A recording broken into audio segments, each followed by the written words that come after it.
So I want to begin by acknowledging that the University of Regina Students' Union is situated on Treaty 4 lands with a presence in Treaty 6.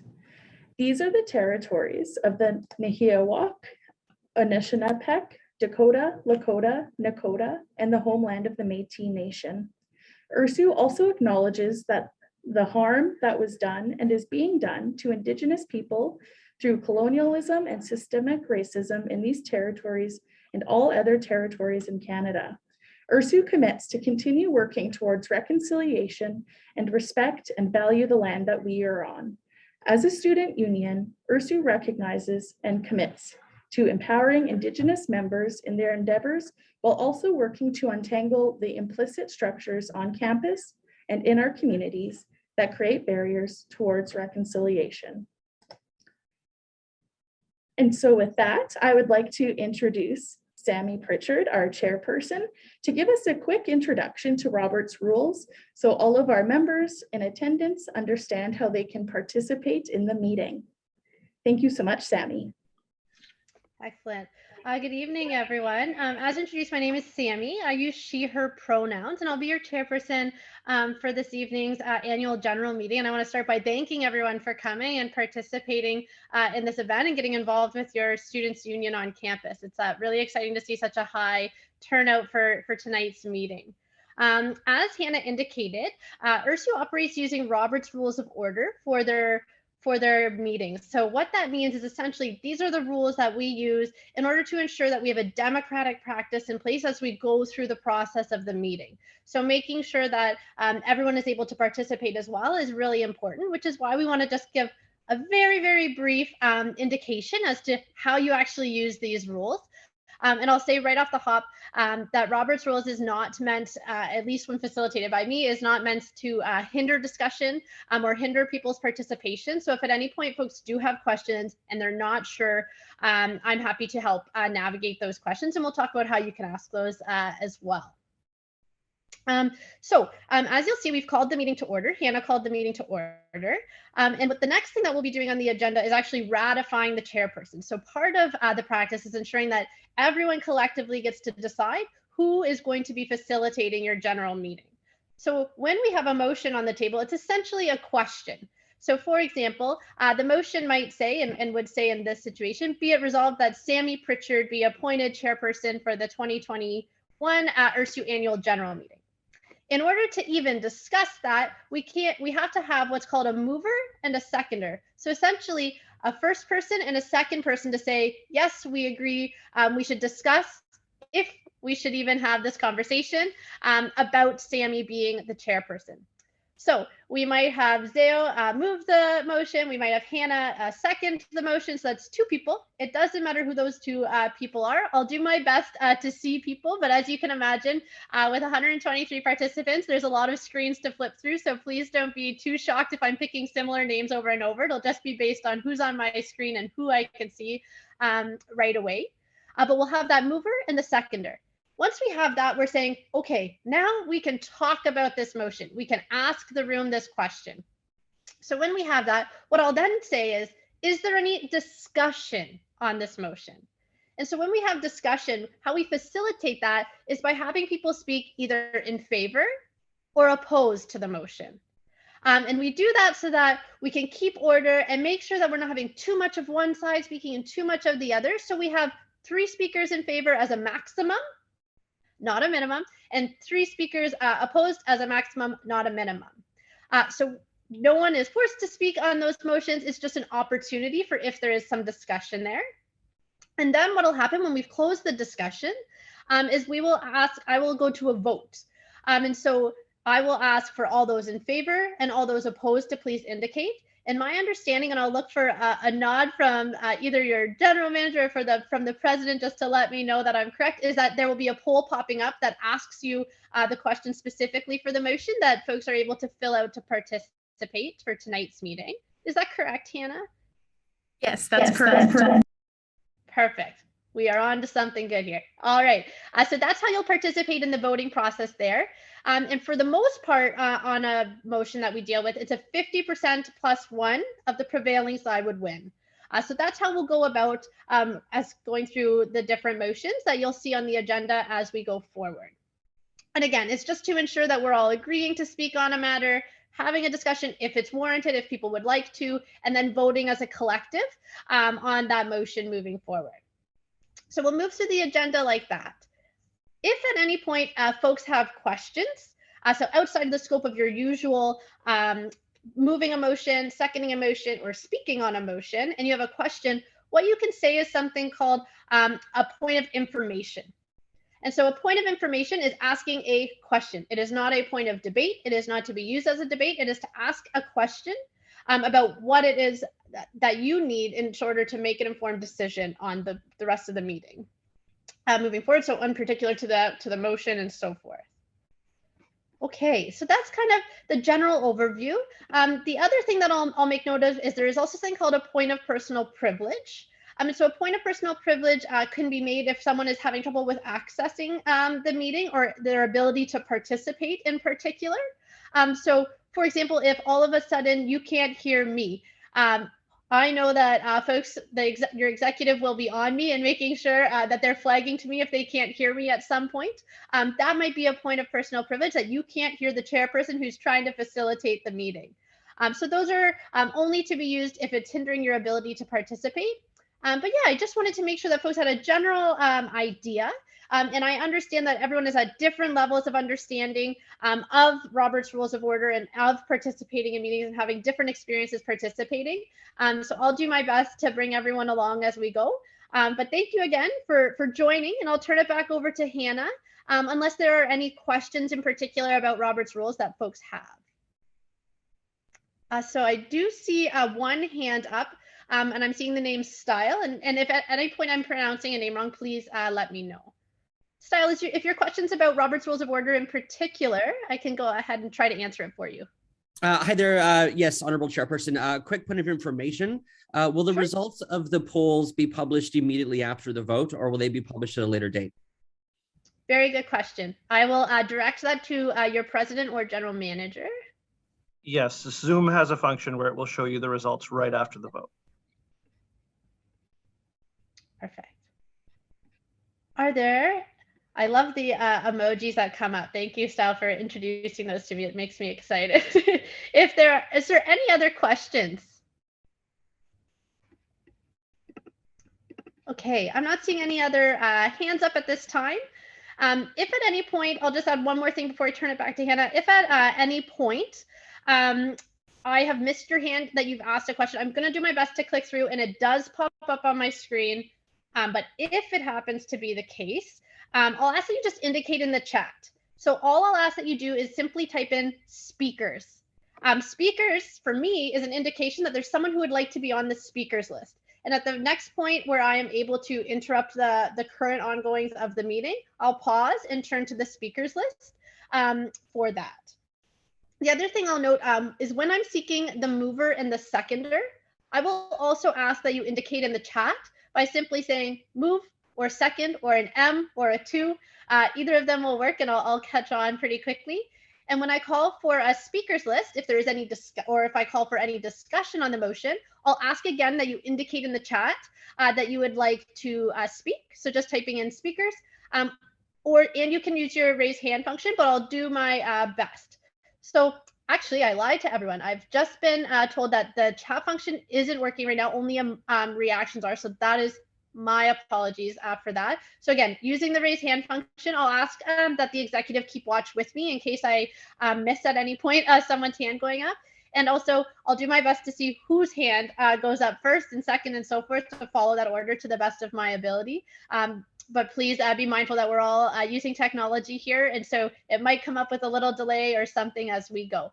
So to move in second, same thing, please use the raise hand function. And then when we're going forward with, if you'd like to be on the speakers list, just the same. All right. Thank you, everyone, for bearing with me through that. And I'll continue to remind folks as we go just the processes. This isn't the only time you'll hear it. And I'll turn it back over to Hannah at this point.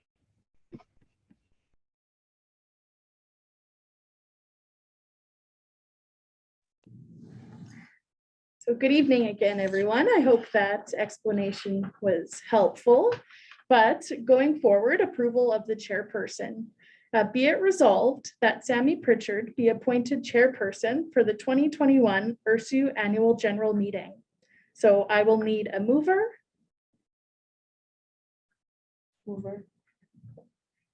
We have Style for a mover and a seconder. Javier, is that you?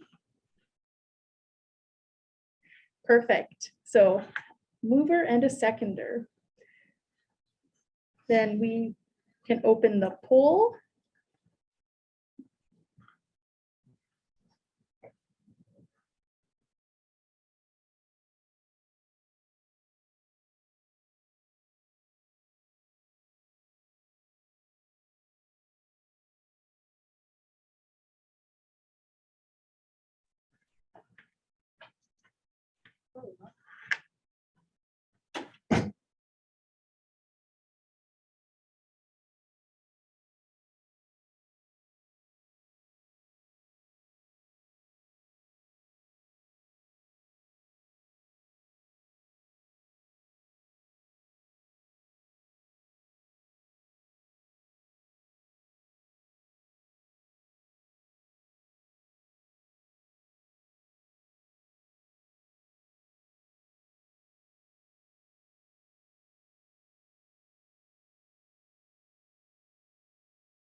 So the motion has passed, and I just wanted to let everyone know for future reference, we'll give everyone 45 seconds to vote.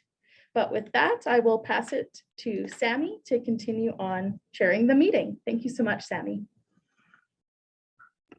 Great, thanks everyone. So I'll just give us a second to pull up, I believe there's some slides to follow through for everyone. So we'll just wait 1 second there for those to be pulled up.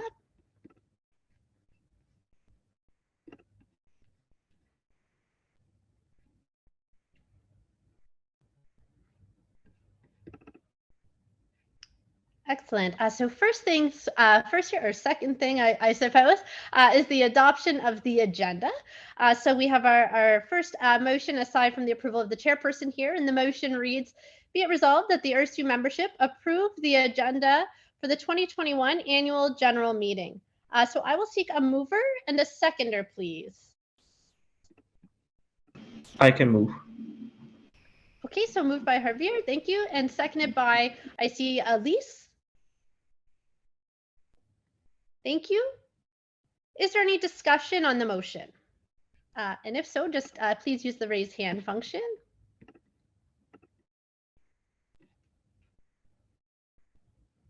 Okay, I'm seeing none. So we will go to a vote. So we'll get the poll up here for folks to be able to participate in the vote.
Okay, so that motion carries.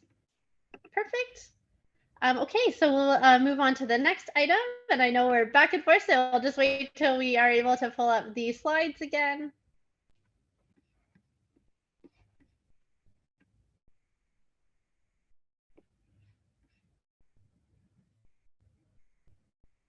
Perfect. And so the next motion here is surrounding the approval of the minutes. So the motion reads, be it resolved that the Ursu membership approves the minutes of the October 28th, 2020 annual general meeting.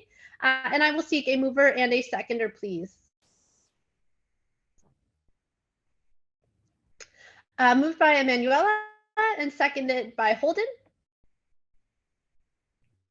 Is there any discussion on the approval of the minutes?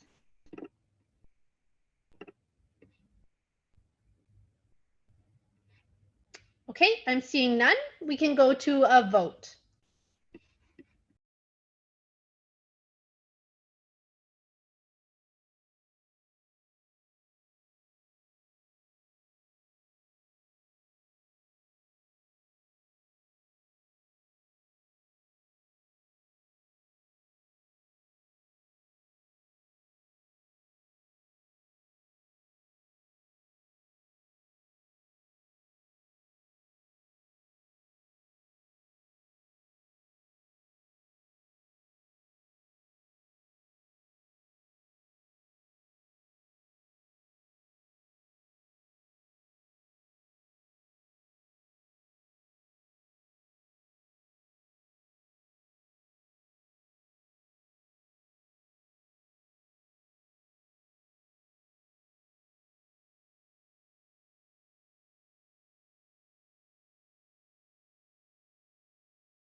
And the motion carries. All right, so we'll pull back up the slides there when we're ready. Okay, so we're going to be moving on to item 7, which is the executive reports. And I'm going to turn it back to Hannah, who's going to take this on and lead us through all of the executive reports. So whenever you're ready, Hannah. Hello again, everyone. So I'm going to start us off, if we can just go to the next slide, and then I will be passing it to the rest of the executive team to give their updates. So just to start off, what is the executive committee? And it's important to explain this so then you understand what our roles and responsibilities are. So the executive committee is a decision-making body of Ursu, and we report to the board of directors. And the executive team is the day-to-day leadership within Ursu, and we carry out different functions as part of our collective and individual roles. So while we have separate job descriptions and portfolios, we always need to collaborate on a variety of projects. And what's really important is that the executive team is there for each other for support on challenges and working together to better the students' outcomes. And so it's also very important to mention that the work of the executive team is not possible without the direction and guidance of our board, the operational expertise of our amazing staff and management team, and the continued support of our members. So to get into it, I wanted to introduce myself a little bit. So I am a president, but I am also a volunteer, an aunt, a student, a teammate, and a traveler. And my program of study is business and political science. So I am a student, and I have been a student for a while now. I'm just in my 5th year. And so recognizing that executives are also full-time students is really important. And one of my favorite quotes is, "The function of leadership is to produce more leaders, not more followers." And that was said by Ralph Nader. And a fun fact is I'm actually a trained chocolatier, which was pretty fun. But with that out of the way, we will move forward to give you some updates about what I've been working on. Oh, about my role, sorry. So I'm responsible for the strategic vision. I serve on the board of governors as the student representative. I build positive relationships with university administration. I lead the government relations. I also chair the President's Advisory Committee and the Executive Committee. And I develop and maintain help develop and maintain the Constitution with the board, and overseeing policy development and handling public relations of Ursu. And also, if you wanted to see my formal job description in the president's report that was sent out earlier today, you can find a link to the executive roles and responsibilities. But now going forward to what I have been doing. So within the Ursu board training, the proper functioning of Ursu's board ensures fiduciary responsibility can be met. So we held multiple training sessions for the board that covers Robert's rules, financial statements, operations, the history of student unions, Ursu's governance structure, and a policy overview. And the governance review. So we are working to ensure that Ursu's governance is in line with best practices as well as the Nonprofit Act. So we are ensuring maintenance of governing documents, like with the daily day-to-day stuff. But so we've made some small changes, but we've also been planning a master plan, which I'm really excited to share with you later on this evening. So a couple of the general governance things that we have been working on is changing the agenda deadline to ensure that we can all have time to review materials before meetings. And yes, so going forward, the committees. Ursu has many board committees. So we have Human Resource Committee, Sustainability and Social Responsibility, Governance, Equity, Diversity, Inclusion, and Accessibility, Events, Finance, Investment, and the new Digital Advisory Committee. So one change we made this year to some of our committees is we set it up in a way that in a very systematic process to increase our members at large on each of the committees. So before we had 1 or 2 members at large serving on the committees, but to increase the student input as well as expertise, we have increased that number to 4 to 6 on each of those committees. So I led the process to appoint 18 members at large, and then I spent this summer and early fall orientating these new committees and ensuring that they have the support that they need. We've also been working on updating the committee policy terms and reference, as well as introducing an annual planning process. So, and I have to say, I'm really proud of all of our committees and how they've stepped up into leadership roles and taken on a lot of challenges. And I just cannot speak highly enough of the positive impact that they've had so far. And then I previously mentioned our new Digital Advisory Committee. So this committee addresses digital challenges that were largely unconsidered in the digital learning environment. And although we're going to be back on campus, these digital challenges and opportunities are still going to be present. And so this is going to ensure that students' rights are protected online and we can continue to receive a high quality education. And so over the summer, we established the Digital Advisory Committee, which to the best of our knowledge is one of the first in Canada. And we are really excited to continue working on that. So external relations. We've had pretty healthy relationships with administration and especially the new president, Dr. Jeff Keshen. And so having these positive relationships has led to some big successes through different advocacy and projects together. So after being stalled for many years, we have re-engaged UR International to partner on an emergency fund for international students. And I've also been able to represent Ursu and our members at various university functions to improve Ursu's recognition. Monthly meetings with the president and executive team have provided us a great opportunity to work on challenges together, as well as to hold administration accountable. And so also in the past few months, we were able to consult on equity, diversity, and inclusion initiatives in the registrar's office, as well as other university departments. And we also have been doing a lot of consultation on return to campus and vaccination policies in early fall.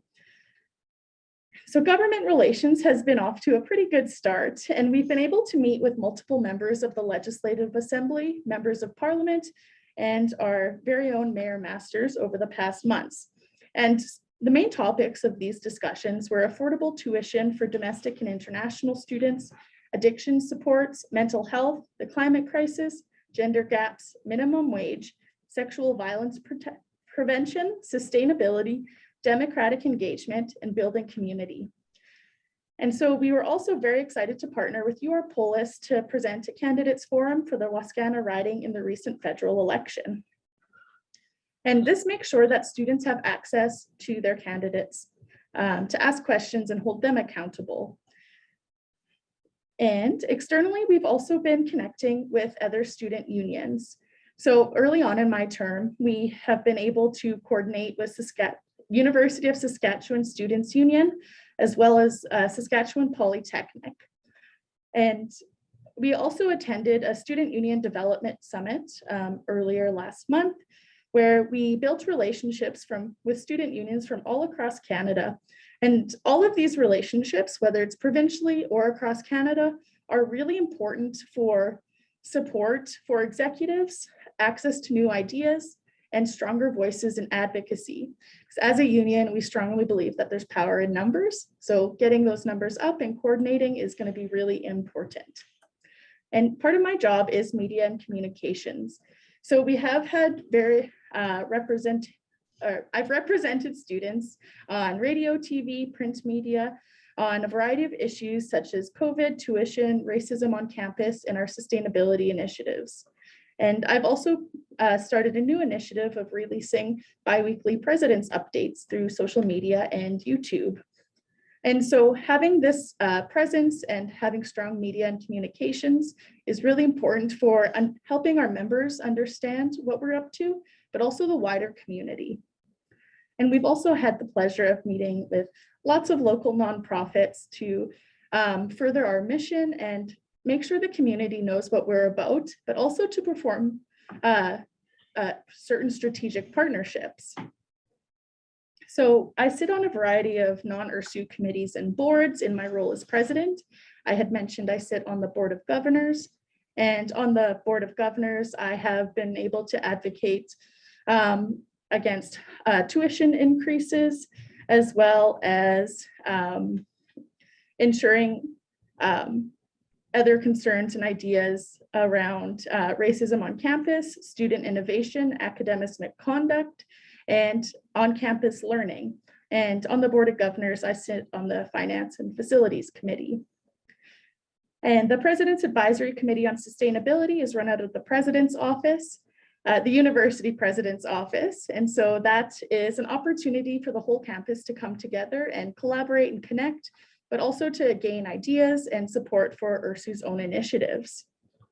And the Task Force on the Future of Technology is being run out of the VP's offices. And so this is a task force that's going to be addressing how we're going to be utilizing digital tools going forward and how we want to be learning going forward. And so this is really exciting. And I've been able to advocate for stronger ethical considerations as we go through the process, which have been introduced to the committee. I've also been sitting on the Provost Search Committee. And so that's for selecting or suggesting a new provost. The Academic Incremental Recovery Committee, it meets 1 or 2 times a month, and we speak about how we can get students back on campus in a safe manner and certain regulations and restrictions to keep everyone safe. This year, we've also had the pleasure to reconnect with University of Regina Alumni Association. We do have some ideas and plans that align with URAAs. And so we can create partnerships and strong relationships. And so we also were able to organize URAA's sponsorship for Welcome Week activities. So for the student experience, the return to campus has been a big challenge for our students, and addressing it has been a priority for Ursu. And so there have been nearly weekly consultations and discussions at multiple levels to advocate for student needs.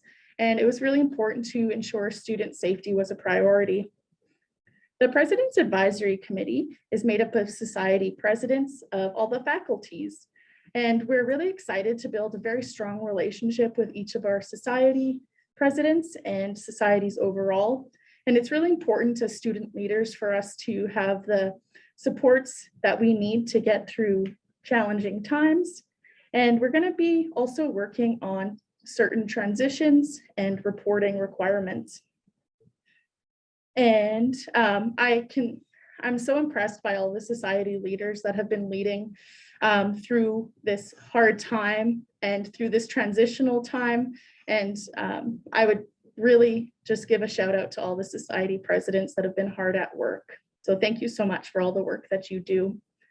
And Welcome Week was in early September, and it's very important for student engagement and building a community, especially as we welcome students back on campus. So we held a variety of events and had pretty good turnout. So we're really excited about that.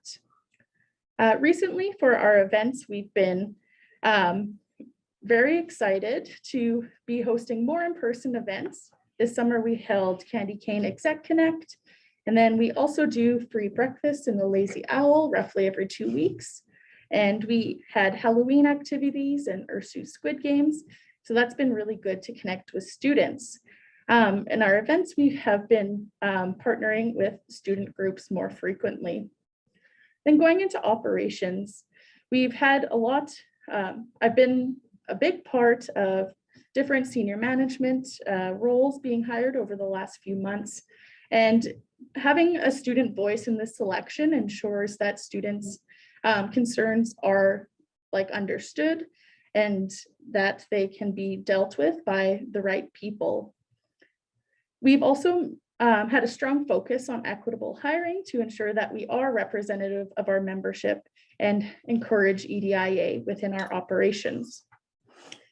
The new Advocacy Department proposed by Talha is going to increase the advocacy abilities of Ursu. So this is really exciting because Ursu is going to be able to change systemic and institutional challenges for our members with this department. Our health insurance has been a very important part of the student union for many years. But this year we wanted to really focus on making sure that students know the benefits of the health plan. So we did quite a few orientation sessions during Welcome Week to make sure students understand. And we've also met with our providers on multiple occasions to check on service and what can really be improved. Another operations note is equitable student employment. So we've paid special attention to our hiring practices. And I was able to initiate conversations to employ more students in general, but also students with equity considerations. Coordinating with Campus for All has allowed Ursu to work with members of our community. And I was also really excited to lead Ursu's career fair booth and student employment events to improve members' understanding of employment opportunities within their union. So in the social justice and advocacy areas, focusing on truth and reconciliation is going to be really important, and we're hoping to integrate different Indigenous governance and traditional practices to serve Ursu members. And we've also been working with First Nations University Students Associations in Prince Albert, Regina, and Saskatoon to ensure they have a balance of autonomy while still accessing Ursu services and programs. Our whole organization has also been doing a lot of learning and reflecting to understand our role in the big picture and how we can further truth and reconciliation calls to action. I'd like to give a special shout out to the presidents and the whole teams for the First Nations University Student Associations. You've been doing excellent work, and I cannot speak highly enough about the positive impact that you've had on campus. So another social justice priority has been ensuring that students as well as our community have the proper support for addictions. So during Welcome Week, I headed up the organization for a panel, Party 101, Stay Safe and Have Fun, where we spoke about harm reduction in terms of drugs, sex, alcohol, and COVID as the province reopened. We've also been able to support local rally on Overdose Awareness Day. So childcare and early learning is something that is not always that has not been fully addressed in the student context. So over the summer, I participated in many consultations on childcare to inform Saskatchewan's policy on the plan going forward. So many student members do have children, and they face very high costs, low availability, and inflexible hours, which can make it very challenging for academic success. And finally, sustainability. Attending and speaking at local climate rallies has allowed us to engage on climate issues, learn more, and demonstrate our commitment and our initiatives. On campus, Ursu also had a part in ensuring that there were recycling bins in residences' rooms, and we hope to facilitate more recycling options in the future. So going forward, in the future, I am going to be organizing our fall board retreat. We've been hard at work doing that to create team bonding and ensuring we're meeting our fiduciary responsibility. And I'm very excited to be leading the strategic planning. So this will be in conjunction with a facilitator, with our board, with some staff, and the executives. And this is going to be formalizing the direction of the organization going forward. And we're going to be launching ULead in January. So I've been working this summer and this fall on the Leadership and Governance Training Program. And this program is going to be open to our members and our board members. And we hope to empower you all to engage in Ursu affairs and create change in and after school. So the Tuition Advocacy Task Force was approved by our board this fall. And it's important that we address the impact of high tuition costs in a very high level sense. And so we can create a plan to address it and initiate strategies. Frost Week will be happening in the first week of January, and we're really excited to welcome the majority of our students back to campus. So with this Frost Week, we have some really big and exciting plans. The Society Handbook and Guide. So in collaboration with the President's Advisory Committee, I will establish a formal handbook to ensure Ursu and society relationships are mutually beneficial and supportive through information sharing, financial support, administrative support, and transition considerations. Ursu is also representing members in Saskatoon and Prince Albert, and connecting with rural and remote campuses is very important. And historically, we have not been able to connect as we would like, but building this relationship is a priority, and we're going to be visiting the Saskatoon and Prince Albert campuses, weather and COVID dependent, but we're really excited about it. And our governance review and renew. So updating the Constitution and various governance practices going forward is also going to be a big part of my job. And the Saskatchewan Government Scholarship, Bursary, and Loan Committee is a committee that I'll be sitting on to represent students' interest in scholarships and grants. So I am also going to be working on transition priorities. But with that, I would like to wrap up my portion and pass it to the next executive. Javier, thank you so much. Thank you so much, Hannah. First of all, I would love to welcome all of you guys who made to this meeting, and thank you a lot. It means a lot to us so that everyone is here. Good evening, everyone. I am Harveer Singh, and I am VP Operations and Finance at Ursu. I am currently in computer science. I'm doing my two-year diploma. And with that, I will just start off with my report, and I will just give you a highlight that what my work includes.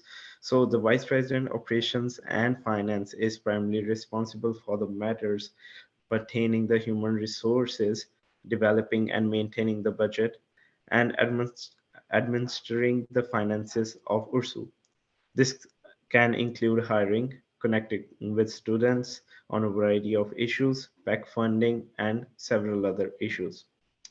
Okay, so now I will talk about my priorities and progress. First one will be general student support. So one of the key issues around being an executive is that many students approach you for support. This can often lead to different executives supporting students on various issues. I had to support students around tuition, advocacy, and how to proceed for specific problems they had. Student needs support in applying for emergency funding, and this took a lot of my time. Then the Lazy Owl. I have been working on strategies for the Lazy Owl, which opened in September with the new menu and mostly of new staff.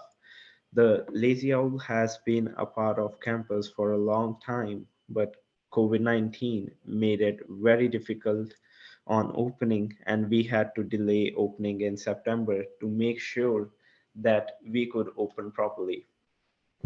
Then we had have many meetings around partnership agreements and fee levies to sort them out. I still have a bit of work to do on these, but we have made much progress in rebuilding our relationship with the service center.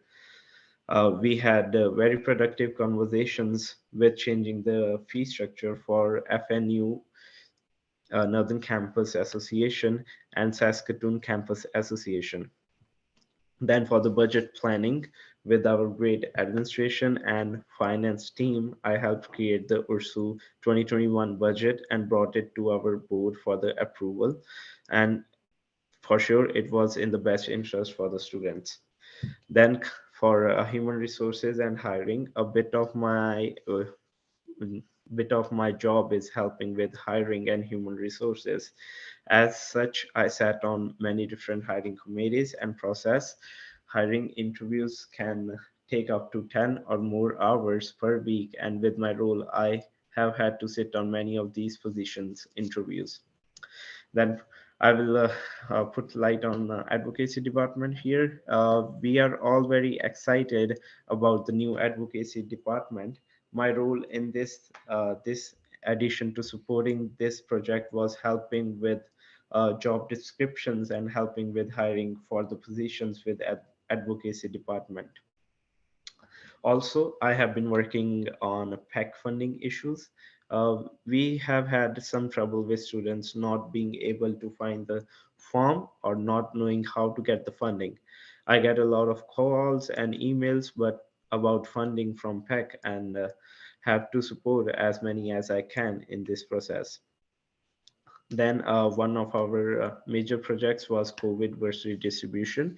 We had some the COVID bursary distribution issues during the summer. We had to work a lot to make sure that the process was followed and that bursaries were sent out to all the approved applicants. Then for the health plan meetings, I have had a few meetings with our insurance provider, Galiban, with other members of the team to talk about the service and what the future services might be. Senior senior managers and senior staff meetings. Ursu has regular meetings with senior management team and staff. I've been attending and presenting my ideas to improve Ursu. And then I will discuss about the Ralph Nader famous American activist event.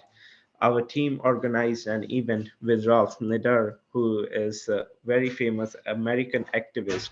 He helped create many organizations, including perks like our perks. He also did a lot of work on car safety and environmentalism. This event had over 150 registrations and 89 people came to the meeting itself. Then I will discuss about anti-racism support for students. During the summer and ongoing, I have been meeting with students about racism and supporting them on racism in the classroom. Then now here comes my ongoing and future plans that I've been working on. First of all will be the Lazy Owl. The Lazy Owl has been something I've been thinking about a lot. I would like to create more signage and better displays to help students know where the lazy owl is, what they can get from it, and where it is. I'm also working on ideas for many vegetarian options, because as you know that University of Regina is a very diverse cultured university. There are many people from many different universities. So we have to make sure that everyone is fed properly and everyone comes to OWL to hang out for parties or for entertainment, anything. Then the other very important thing I'm working on is the International Student Tuition Fees Rally. With the support from the team, I will be working on rally for international students on reducing tuition fees in February. We need to rally to defend our rights. I hope you will join me in this, help fight against high tuition fees. As tuition fees keep getting higher and higher every year, we need to work to bring them down. And by this, I will be ending my report here. Thank you so much. And I will hand it over to our next executive.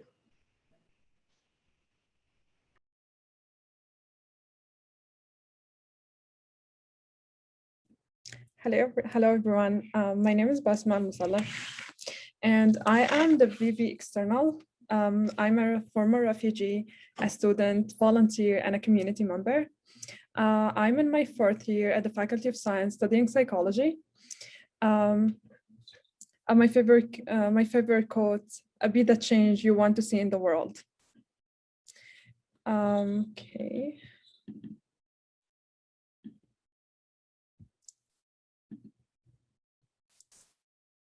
Okay, the VP description of my position. The VP External, as a VP External, I deal primarily with the development and deployment of events, campaigns, election, and referendum of the student. I'm also responsible for developing marketing and sponsorship opportunity for Ursu. I'm responsible for educating students about important issue to student in post-secondary education. I also have an important role in development of Welcome Weeks, programming, and handling public and media relations in conjunction with the president. Finally, I'm responsible for overseeing and managing the Ursu volunteer team. Ursu executives generally work anywhere from 10 to 30 hours in meetings, in addition to regular duties. As a newly elected VP External, I have only just started the role. So instead of reporting what I've done so far, I'm going to focus on the priority I'd like to share. I'd like to complete this year for our members. Campaigns. Islamophobia and racism has a long history of dehumanization and discrimination and violence toward people of different culture and ethnic groups.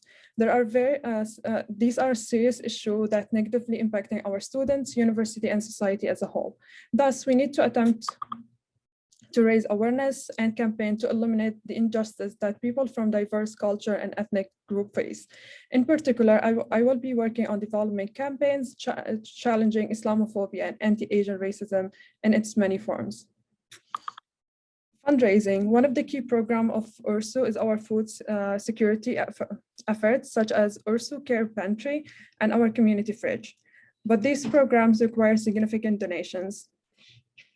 In addition to volunteer program, to thrive our student life and sustain our programs and services, it's important to build a team of student volunteers to empower them in the experience of contributing to their dedication and learning organizational leadership skills with professional knowledge for the future. In this term, we are aiming to build a brand new volunteer program with better and comprehensive training opportunities and experience.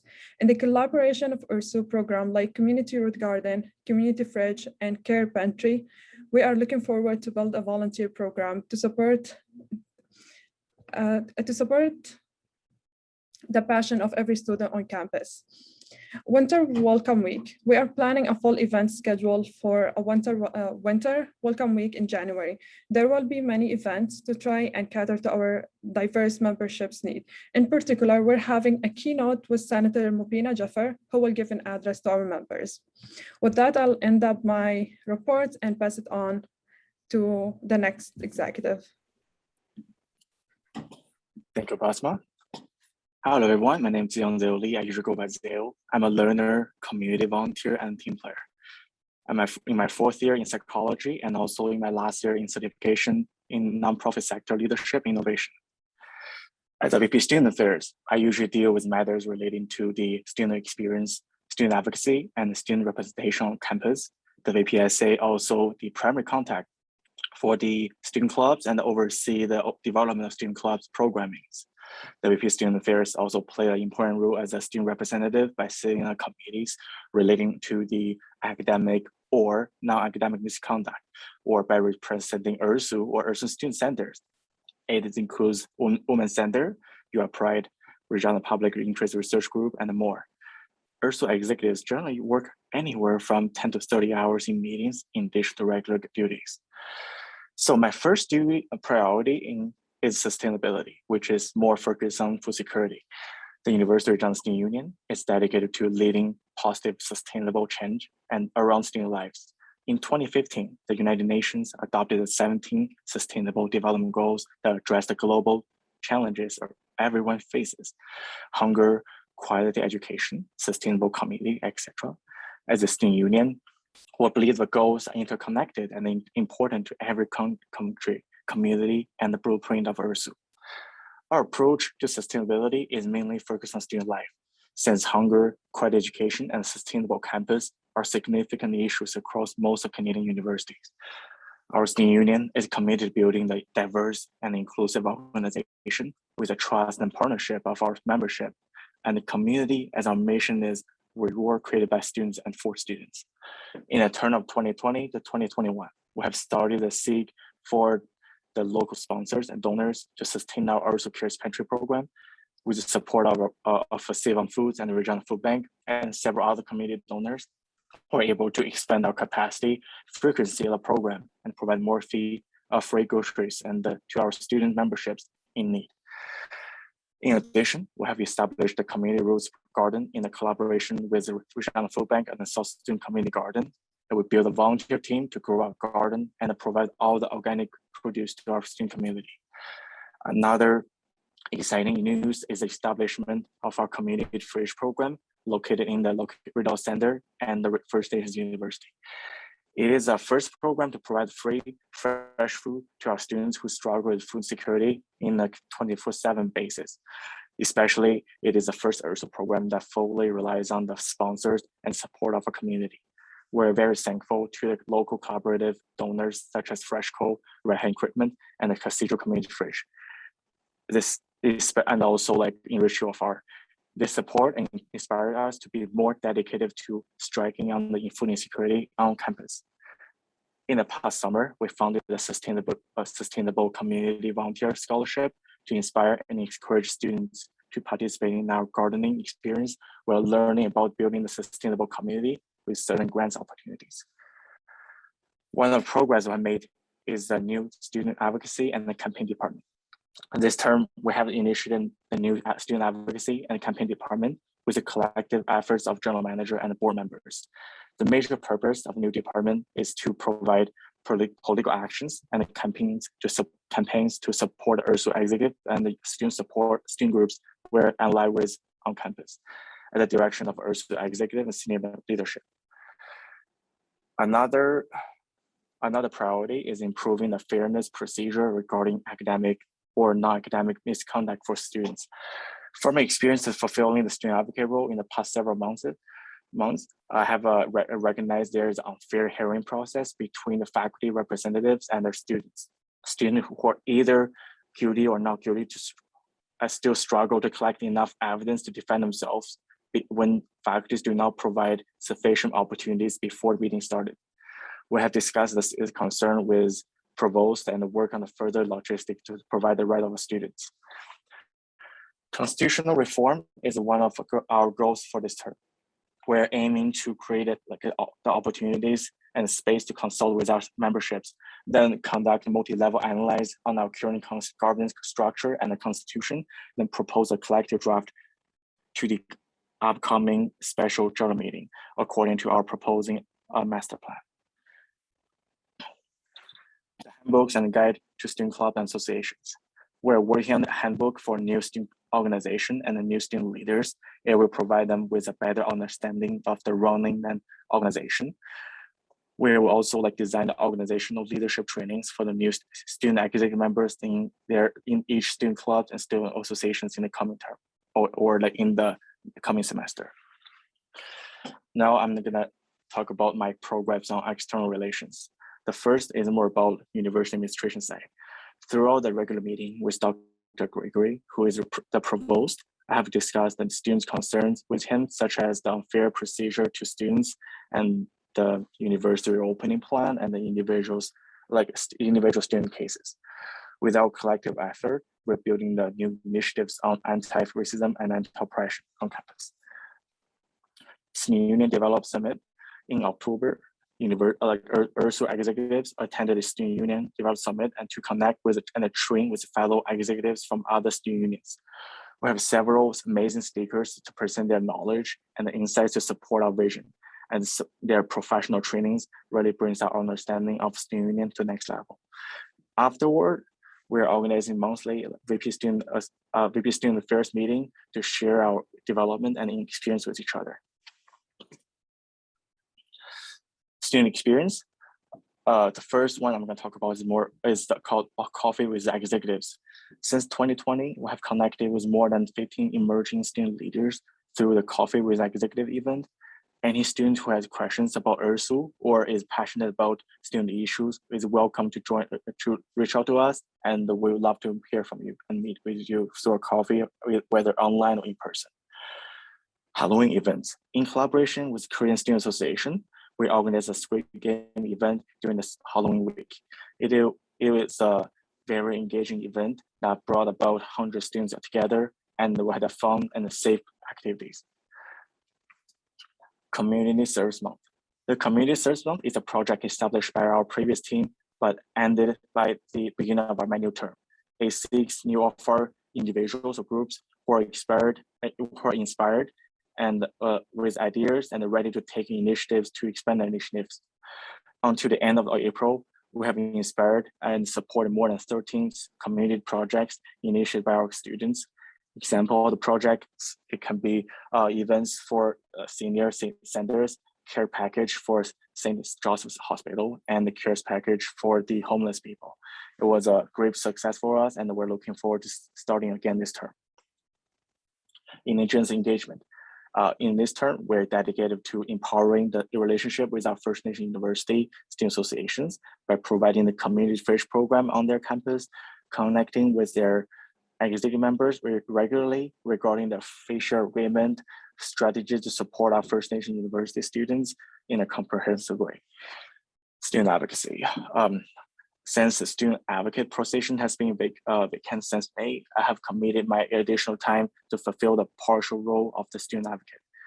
I have attended more than 20 meetings between students and faculty to defend students who were mistakenly accused on certain issues and to process many emergency bursaries for students who are extremely struggle in their financial situation.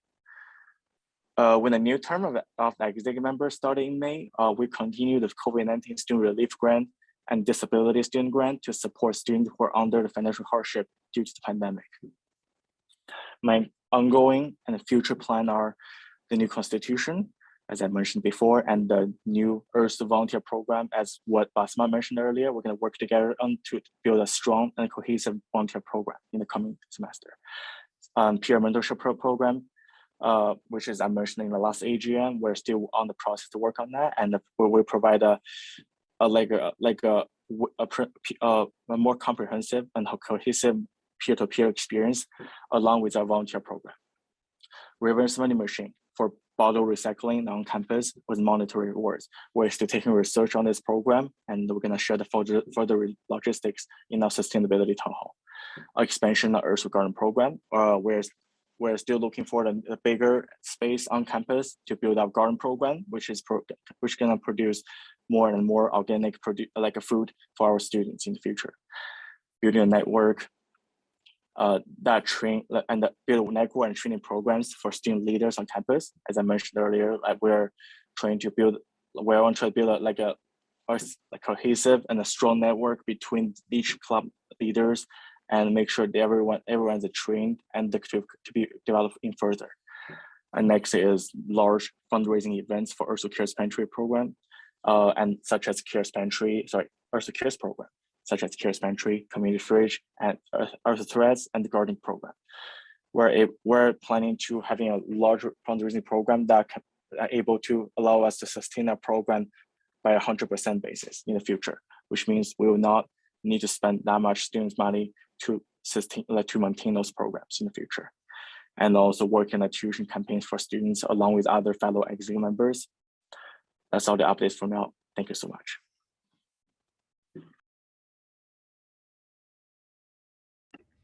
All right, well, thank you very much to the executive committee for their reports this evening. We're next going to move on to some presentations with item 8, starting with Ursu's audited financial statements. Hello, everyone. Once again, I will be presenting the financial statement today. The financial statements have been prepared. This financial statement have been prepared in accordance with Canadian accounting standards for non-profit organization as issued by the Accounting Standards Board in Canada. So in March 2020, there was a global outbreak of COVID-19, which has had a significant impact on business through the restrictions put in place by the Canadian, provincial, and municipal governments regarding travel, business operations, isolation, and quarantine orders. At this time, it is unknown the extent of the impact the COVID-19 outbreak may have on the organization, as this will depend on future developments that are highly uncertain and that cannot be predicted with confidence. These uncertainties arise from the inability to predict the ultimate geographic spread of the disease and the duration of the outbreak, including the duration of travel restrictions, business closures, or disruptions and quarantine isolation measures that are currently or may be put in place by Canadian government and other countries to fight the virus. On the other hand, our staff did what they can from a budget and support perspective to ensure the protection of Ursu assets and employees. Staff has navigated the pandemic with strong fiscal stewardship. During the year, the organization applied for the government assistance to compensate for the declines in the revenue. The UFR was closed for most of the year. UPass was suspended the entire fiscal year. Ursu offers subsidized UPasses, which costed us 123K. All was closed for entire fiscal year. CU's temporary wage subsidy fully utilized. Total wages and salaries paid out approx 1.2 mil. Net cost was 646K, and we somehow maintained all salaried employees through the pandemic. Then here, when we see the total of current assets for both years, we can see that in 2021, we had $2.1 million, whereas in 2020, we only had 2.8, we had more than this, that will be 2.8 million. This difference is there due to the reason that we use this money in investments, and when we see the total after adding capital assets and the money earned from investments, we can see that we have $5.9 million in 2021, whereas we had only $4.8 million in 2020, which is a huge surplus. So now we can discuss about the revenue and expenses.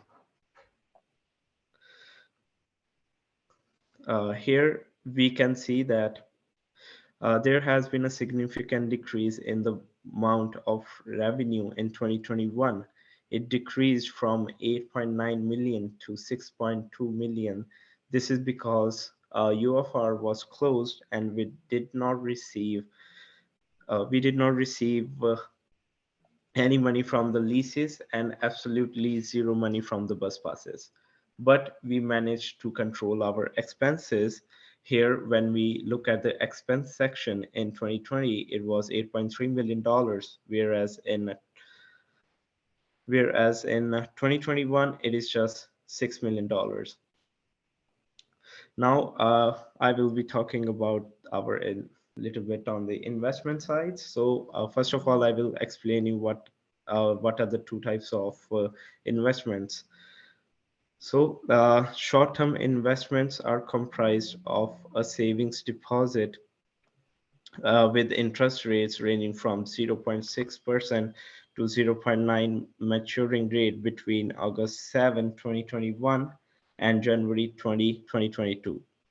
Long-term investments are comprised of fixed income securities, equities, and mutual fund securities with a minimum return on investment target of 3%. And long-term investments are managed as a long-term pool. So investment income, long-term, in 2021, we invested $71,952, whereas it was only $42,000 in 2020. And then for the short-term investments, we invested $7,000 in 2021, and for 2020, it was only 25,905. Okay, now I will be moving to restricted and unrestricted reserves here. So these both reserves were up this year. The board of directors have internally restricted the following net assets to be held for: first, health and dental stabilization reserve. This reserve is used to provide the students' union the ability to fund increase in benefits to its members or to prevent increase in premiums to its members without affecting the premiums its members pay. Then the second one is the emergency bursary reserve. This reserve is used by the students union to help its members who find themselves in extreme financial distress. Then here comes the capital improvement reserve. This reserve is used by the students union for two items. First of all, the improvements to the buildings occupied by student unions, and the second one will be new capital purchases if there are any by the students union. And the last one will be the refugee sponsorship reserve. This reserve is used by the students union to provide funding for refugees to escape countries in turmoil for a better chance at a life in Canada. Now we will move to the part where we will discuss about the profit and loss in general. The organization recognizes assistance when there is a reasonable assurance that it will comply with the conditions required to qualify for the assistance, and that assistance will be received. Government assistance toward current expenses is recognized in income for the period as other income. Government support. This year we got 668K from the government as assistance. Then comes the OWL revenue. It was down significantly from 1.076 million in 2019-20 to 190K in 2021. Then we experienced a decrease in lease revenue because UFR was closed. There was no UPass revenue, but we had an investment income up, but the overall revenue has been down. Overall exec and BOD budget has been decreased. Okay, then moving to the OWL, there have been many projects over this year, like our renovations, and many repairs have been done. There have been a significant decrease in the revenue of OWL if we compare the both years. Main reason for this decreased revenue was due to the less income from food and drinks. It was 969K in 2020, whereas it was just 190K in 2021. On the other hand, there have been no rentals for OWL in 2021, uh, due to which we had a decreased revenue. The food and drink cost of goods was 135K in 2021, whereas we spent 486K in 2020. There has been expense on food and drinks in 2021, though the university was closed. It was due to the WHL bubble. Then we continued to employ our managers, and the wages costs were compared by SUSE and TWS. Yes, and here we come to the end of financial presentation. The Students' Union is committed to paying the monthly operating cost of their premises to the University of Regina. The amount payable varies annually and is determined by the University of Regina based on the consumption. During 2015 and 16 academic year, the Students' Union entered into an agreement with the City of Regina to provide all qualifying students with the semester U pass. This agreement commenced on September 1 to 2016 and extended for a period of 7 academic years, expiring on April 30th, 2023. This agreement was extended an additional year to April 30, 2024 as a result of COVID-19 pandemic, and no funds being transferred during 2020 and 2021 fiscal year. The Students' Union shall pay the City of Regina the sum of 0.8 million for 2021 and 2022 academic year. In each academic year thereafter, the Students' Union shall pay the city previous academic year sum plus an increase equal to percentage increase in consumer price index for all the items Regina, then published by Statistics Canada for the previous year multiplied by $1 million. And thank you so much for giving me the chance to present this financial statement to you guys. If you have any problems, you can always contact the Students' Union, or you can contact me personally via email. We are here to support all of you guys. If you need any help, please contact. Thank you so much, guys.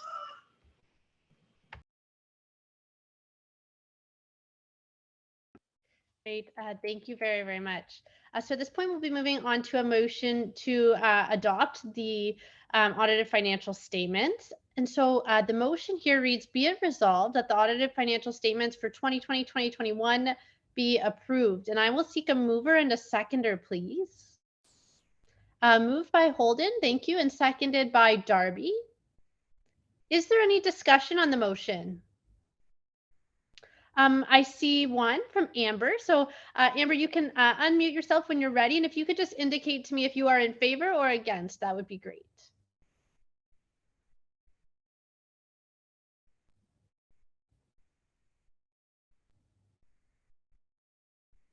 Sorry, we're just focusing on getting.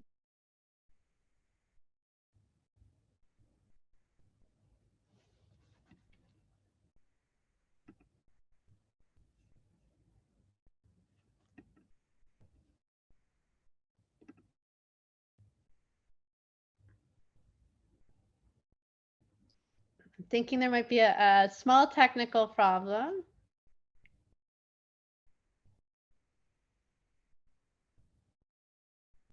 Amber, are you able to unmute? We have asked her to unmute. I think it's on her end now because she has been asked to unmute. Yeah, I've clicked that as well.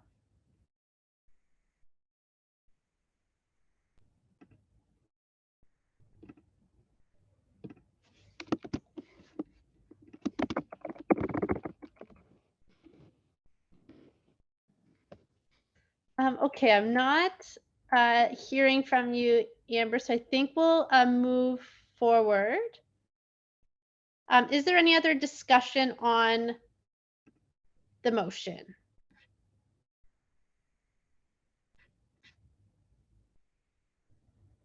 Okay, I'm seeing none. So we will, oh, Sorry, I raised my hand earlier. I'm not sure if you wanted me to speak. oh, yep. Is this Amber? This is TF. Who, sorry? I'm seeing the name Amber, so I just want to check. I don't know why my name is Amber. I have never. Okay, it's probably me. It's like name is written. My apologies. I don't know why my That's name is okay. Amber. Okay, my We name is just need to TF Ahmed. verify. So Sorry, I'm just gonna before you. change. Yeah, there's a name Just change. There we go. Okay, perfect. Okay. I Thanks, wasn't Amber. looking at my laptop. Sorry, my apologies. Okay. So in the last AGM, there was a discussion and questions regarding the capital investment, improvement fund is it's now over $500,000. So there was a question about explaining those funds because since Ursu does not own any property at the University of Regina, including our offices, so where those funds will be used. So I just wanted to ask the board of directors again, have you decided that we're going to use the fund because fund is going up and up every single year? It's over $500,000. Are you going to renovate some of the things that university owns, or what are you going to do with these funds? Sorry, Tiv. Are you speaking? I'm just wanting to, I was trying my best to follow along. So we're currently dealing with a motion. And so with the motion, we're looking for someone to speak in favor or opposed to the motion. And so are you in favor or opposed? Or is it just a general question? Before this motion to be put forward in the board, there should be discussion about the financial statements. So I assume this is the time of discussion. I'm not sure if you, because if you approve it, there is no time for discussion about the financial statements. Sure. So you have a question then, a point of Yes. information? Okay, perfect. Okay, so we can direct that question then to the executive committee to respond.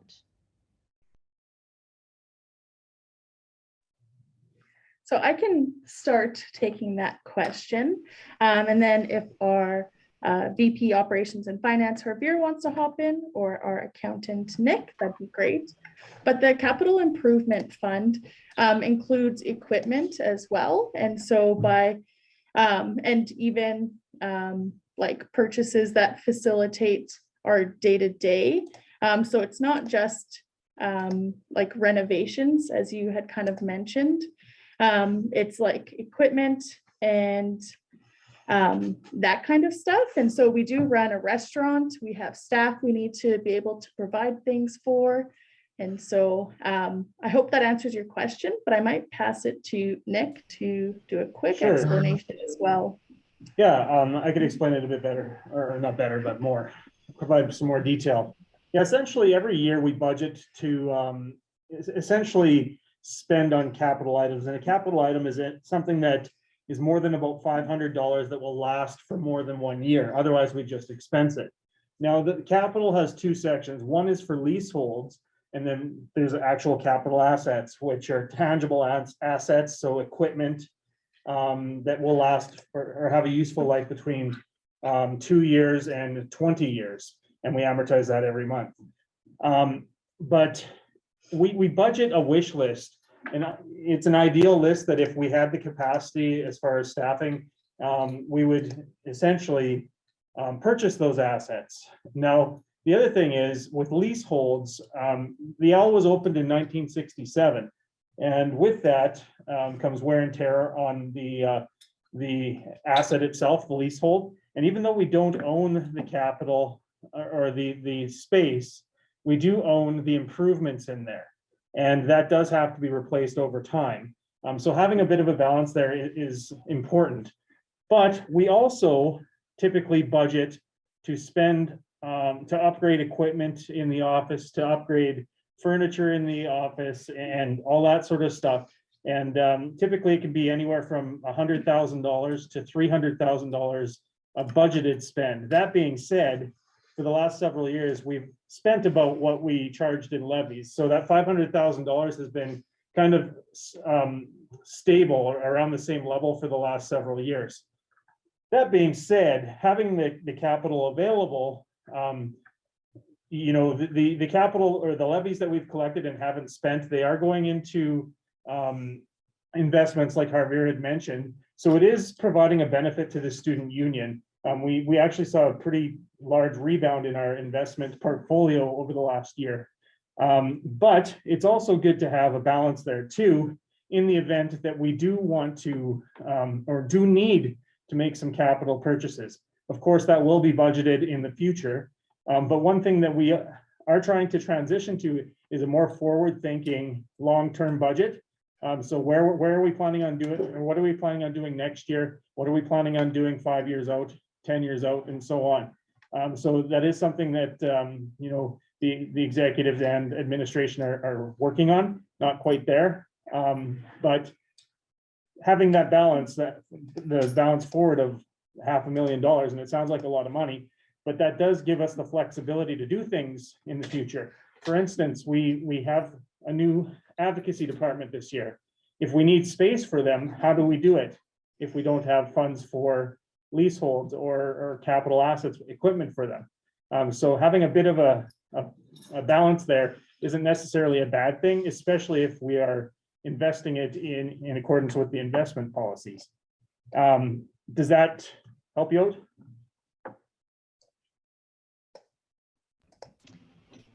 Thank you. I see Javier may want to add to that a little bit. Yeah. I'm just mindful of the time, folks. So let's try our best. Questions are good. Answers are good. Let's try our best to move through. Yeah, I just wanted to add something like, as a student leader, I think that we are still not fully recovered from the pandemic, and this is a very the future is very uncertain. And I think that this budget will be very, very beneficial, like in future, if we have any shortfalls in operations or any kind of thing in case of emergency. I think these funds will help us a lot to cope with that. So I think these funds are very important. Yeah. Thank you.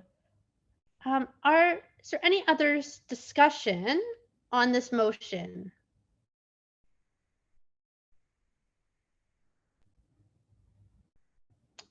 Okay, I'm seeing none. I've given it a minute. Okay, for sure, seeing none. All right, folks. So with that, if there's no further discussion, then we will go to a vote.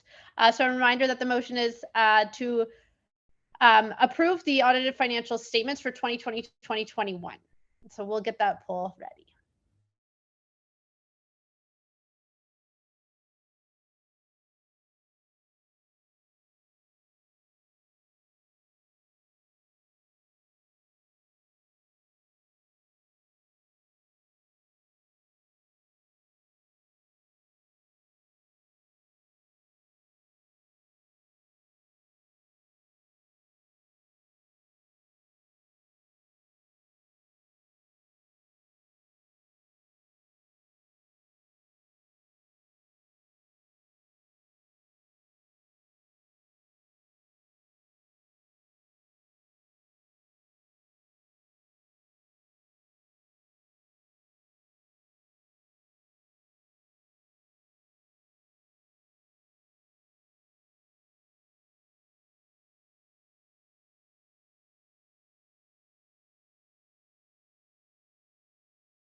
Okay, perfect. So the motion has been approved.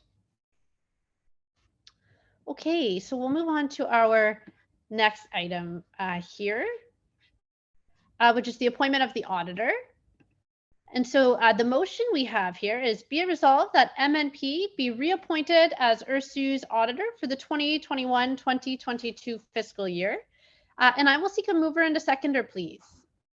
That's been moved by, I see Jay, and seconded by Tanner. Is there any discussion on the motion?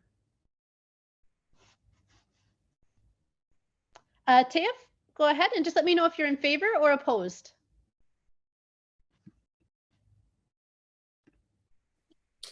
Madam Speaker, I have a question about this motion. Sure. Okay. So again, the last AGM, there was some question whether the board of directors seek a new consultancy firm or new auditor for because it has been probably 5 or 6 years that we have had with MNP, and it's like a normal practice that we change our auditor for after a few years. So has the board of directors thought about that, probably changing a new auditor or any other alternatives? So it's just a question of curiosity and nothing else serious. Okay, thank you. I'll turn it over to the general manager to respond. I do see Jay and Tanner, your hands still up, and I'll just say, if you're wanting to get on the speakers list, leave your hands up, but if you were just voting, perfect, just to lower them. Excellent. And so again, just to lower your hands, please, if you're not wanting to be on the speakers list anymore, and go ahead. Thank you. So we have heard about this before. Generally, when you want to switch auditors or any other major professional service, you host a request for proposals, which is a transparent process where you approach many different firms to get quotes and then ensure that we go with not only the best option for what Ursu needs, but also the option that is the most affordable to our members. So we have not conducted an RFP. There's been a lot of transition at Ursu over the last 6 months. So it is on the agenda to conduct an RFP. Hopefully it'll happen in the new year before this fiscal year is over. And that is our goal, to host one. So for this year, we haven't conducted an RFP yet, but it is in the works. And if that RFP points to engaging a new auditor, we will at the next AGM.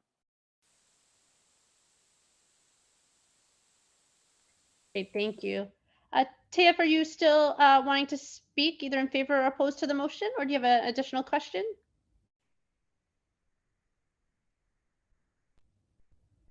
Okay, I see your hand lowered. Okay, perfect. If there's no further discussion on this motion, and it's not looking like it, then we can go to a vote. So we'll bring the poll up, and again, it's on the reappointment of the auditor of MNP, excuse me.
Okay, and the motion carries.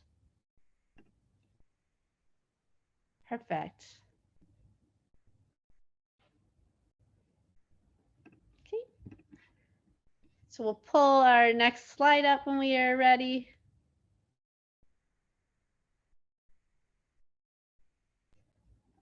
Perfect, thank you. So at this point, we'll be moving on to special business. And so we'll go through each of these in a separate way. I'm sorry, I'm just seeing, Taif, do you have your hand up there? Madam Chair, I wanted to submit an ordinary motion earlier, but there wasn't any opportunity. So I'm requesting you to accept a motion from the floor. It would be an ordinary motion. Okay, so give me 1 second here just to triple check with your bylaws, because my understanding as way of Robert's rules is governed is that motions would need to be submitted ahead of time, and any additional motions would be added at the time that we called to approve the agenda and to be able to make an amendment to add it. So just give me a second here. The other way that it could possibly be considered is if it is considered an emergency motion, which would mean that this motion has come to light since the call for motion submission and needs to be handled before the next meeting. So just give me 1 second. But Tiff, did you want to maybe send me the wording of the motion in the meantime? I have no option to write them in a chat, but I can read them out loud. Okay, give me 1 second, just still to double check. Is it considered an emergency based on just the overview of what I've just given you? Yes, so it should be come to an action from next annual general meeting. So as you describe it, it is an emergency, and yeah. Okay, so I would have to review it just to confirm that. But give me, if you want to send the wording specifically to the chair at ursu.ca email, that would be great so that I can have it in front of me. So it's good too, because I'm a visual learner, so that I can look at it. But in the meantime, let me just double check things here. Sammy, we have opened the chat. He can send the motion to you and all the hosts as well. Yeah. Okay, yeah, perfect. Tiff, if you want to send the motion directly to me in the chat, that would be great. Then it's one less step.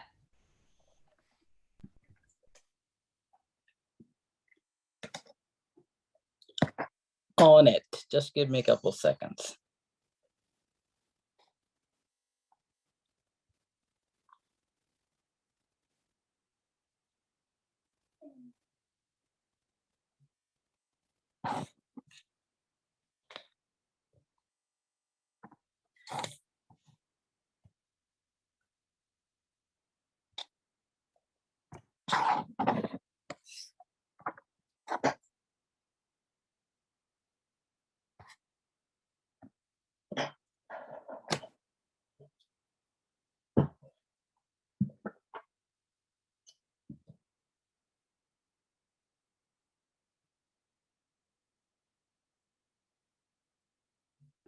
I did get your message. I'm just reading it now, so give me 1 second.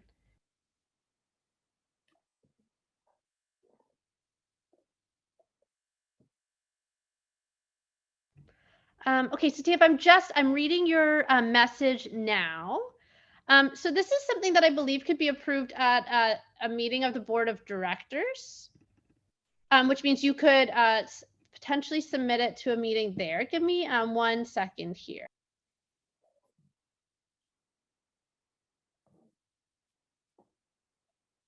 Madam Chair, for reference, I did submit a motion to the board of directors asking for reports to be published on the website for executive and the board of directors. Board of directors has not followed through their mandate, so I don't have any good faith in the board of directors have it. So I just wanted to have a mandate passed by their membership that annual report of the organization should be produced and presented by the Ursu board of directors at a duly general meeting. Yep, I'm reading it here. Just give me 1 second.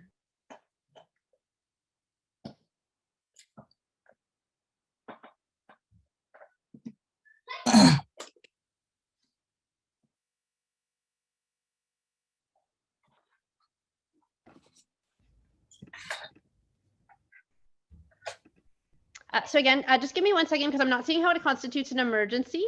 So I just need another second here. I'm double checking my own ruling on Robert's rules and also just double checking with bylaws.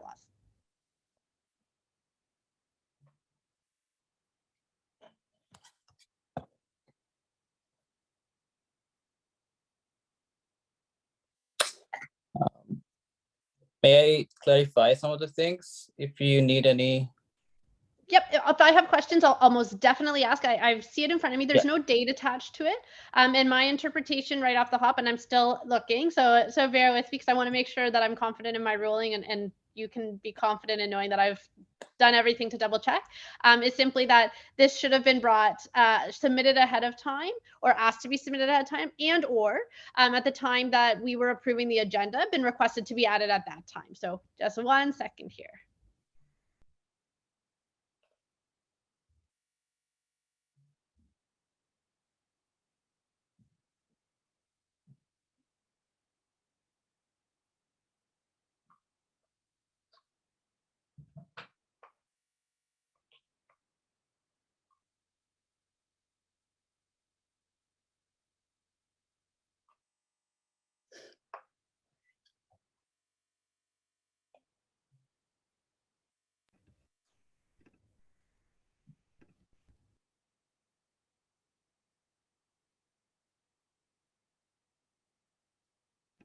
Okay, Tiff, so I totally understand why you're wanting to put forward this motion. Because we haven't entertained it yet, we can't seek a motivation at this time. But just in reading the wording specifically, which is from what I've seen submitted here to me, is be it resolved that an annual report of the organization shall be produced every year and presented by the Ursu Board of Directors at a duly annual general meeting. This is a motion that can absolutely go to the Ursu Board of Directors. The Board of Directors meets every 2 weeks. And so what you can do is submit this motion to the chair@ursu.ca email to ask for it to be added to the next meeting of the Board of Directors, where that could be dealt with right away and taken into effect then at the approval of the following meeting minutes as well. So it'll get the ball rolling, as opposed to also waiting until the next approval of the meeting minutes, the next annual general meeting. So just point being, right now I'm not going to accept this motion as an emergency motion. And for future reference, if there is a motion that you're hoping to have added to the agenda, when we go through the motion for the approval of the agenda, that would be when to request an amendment to add an agenda item. Okay. Not a problem. You had the opportunity to reject it from the first time, so it's all good. That is not true. I have not rejected this motion previously, but thank you, and we will move forward. But you have the authority to reject it, but I requested, so you have the authority to do anything you want. So I have no objection to this. Okay, perfect. Thanks, Dave. Okay, so we'll move on to 10.1. So these are the consideration of motions served with due notice. And so this one has to deal with the resolution to commit to Indigenous governance and representation in Ursu. And so bear with us. I believe we're going to share it for folks to see. If I'm incorrect, I can read it out. Just let me know.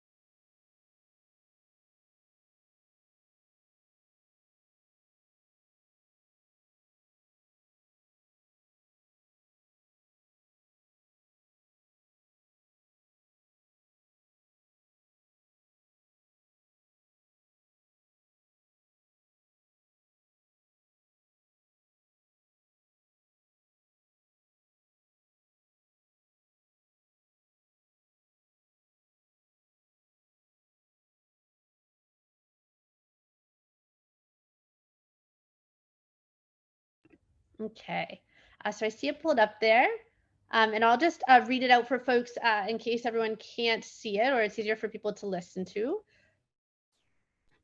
Or if actually, if the mover of this motion, I should say, would like to read it out, that might be even better. So I remember from the executive committee, perhaps, that submitted this, or someone else.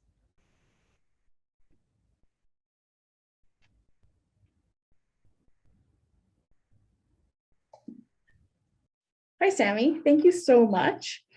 So I would like to give a little speech on this, but I would also like to give some space to some of our Indigenous members of our community after that. Is that okay? Or should we move and second it and then do this? Yeah, let's move and second it. And then because you're the mover, you'll have the opportunity to motivate. So I'll turn it back to you. You can give your motivation on it, and then the floor will be open for discussion. Okay. So read it first. You'll be considered the mover, and then I'll seek a seconder, and then I'll turn it right back to you to be able to motivate it. Okay, that sounds good. Resolution to commit to Indigenous governance and representation in Ursu. Whereas the University of Regina and the University of Regina Students' Union are located on Treaty 4 and Treaty 6 lands, which are the territories of the Nahiwak, Anishipek, Dakota, Lakota, Nakota, and the homeland of the Métis Nation. So whereas in 2015, after many years of testimonials and research, the Truth and Reconciliation Commission released 91 calls to action for various parts of society, and in particular, the provincial and federal government to undertake. And whereas the Government of Canada endorsed the United Nations Declaration on the Rights of Indigenous Peoples in 2016, and whereas all students studying at all federated colleges, including First Nations University of Canada, are members of Ursu, with some exceptions based on university policy. Whereas there are numerous spaces at the University of Regina where Ursu could facilitate programs to support Indigenous members of Ursu who are enrolled in the First Nations University of Canada, University of Regina, and all other federated colleges.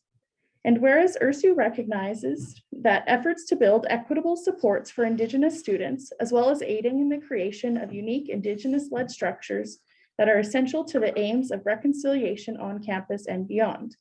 And whereas Ursu wishes to commit to its members that it will work towards reconciliation, not only in words, but in action. And whereas there are many areas where the University of Regina might be able to better support Indigenous students. Therefore, be it resolved that Ursu develop an equitable and accessible system to better support Indigenous students enrolled in First Nations University of Canada, University of Regina, and all federated colleges based on the diverse needs of Indigenous members of Ursu. Be it further resolved that Ursu conduct consultations with Indigenous members, educators, and elders to develop the system of supports that fits the needs of its members. Be it further resolved that Ursu commit to lobbying and organizing to push all levels of government to adopt the Truth and Reconciliation calls to action. Be it further resolved that Ursu specifically works with the University of Regina to ensure the calls to action around education, 6 to 12, are adopted or addressed at the university level. Be it further resolved that Ursu works to ensure the governance of Ursu for Indigenous members' interactions with Ursu is inclusive of Indigenous traditional ways of knowing and governance. Be it further resolved that Ursu work to amplify campaigns and actions of members of Ursu around reconciliation and decolonization and provide logistical support where needed.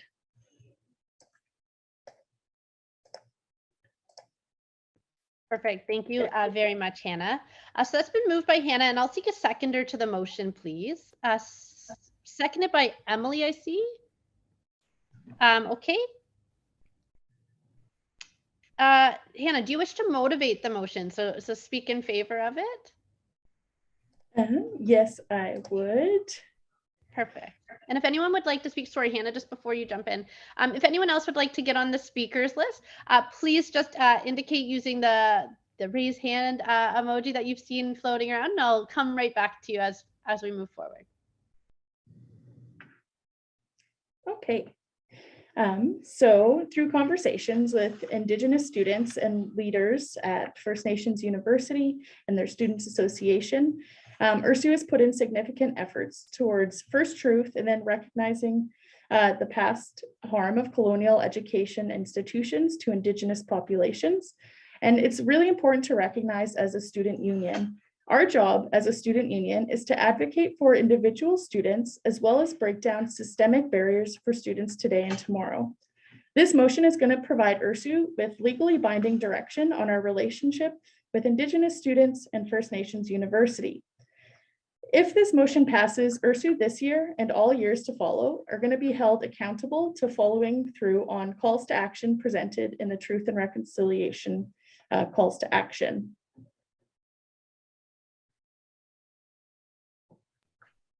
Thank you, Hannah. Is there anyone else who would like to speak on this motion? We have, I've been in contact with Taryn and Misha that we're going to be speaking. And Taryn has also wanted to share a video. Sure.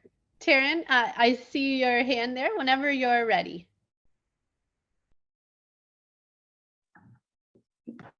Hello, everyone. It's nice to see you all.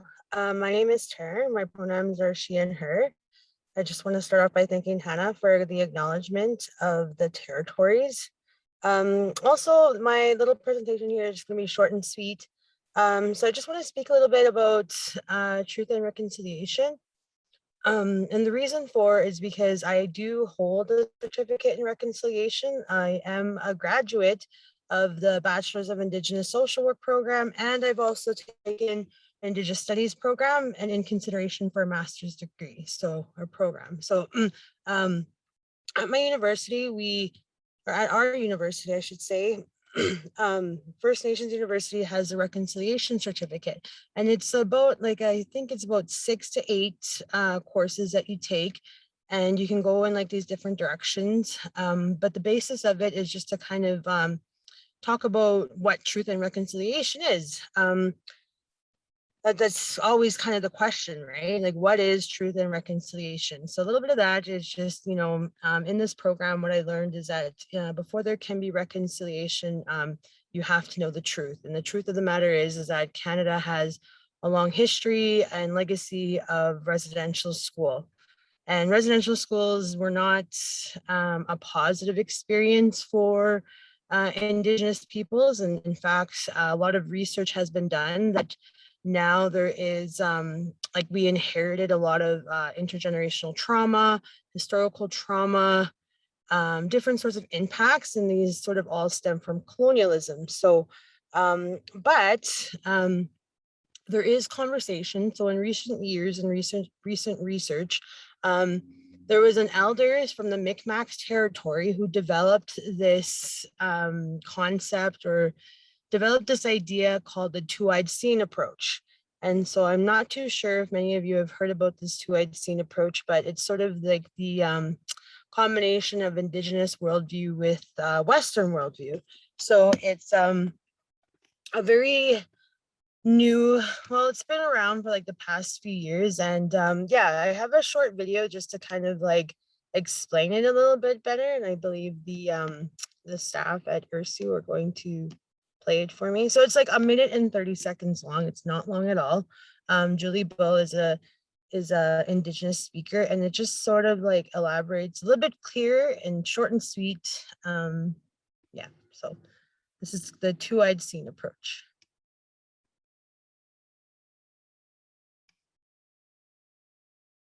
Did you share the sound? Just share sound.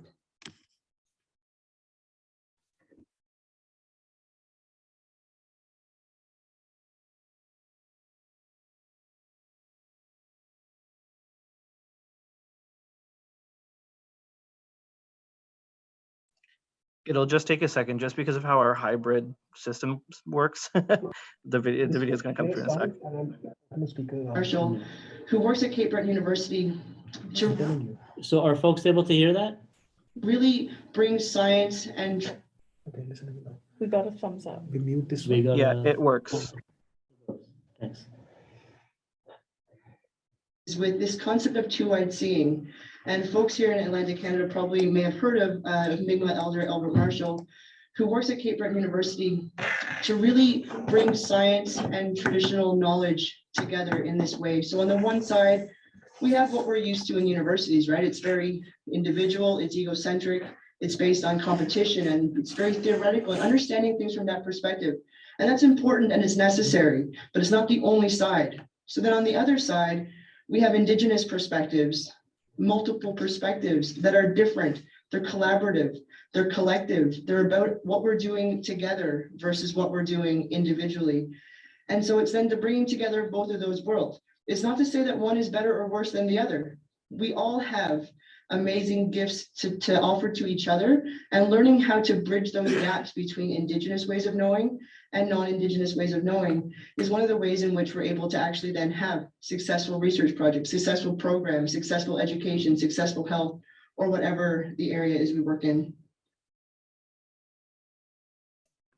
Yeah, so that was just a short clip just to kind of give that insight of what the two-eyed seeing approach is. So as mentioned in the video, it's sort of that collaboration of the Western worldview, which is very individualistic, data-based, empirical data, and then combining it with Indigenous perspectives who sometimes the perspectives aren't quantifiable. Examples could be like dreams or just natural law and how that plays into effects, and trying to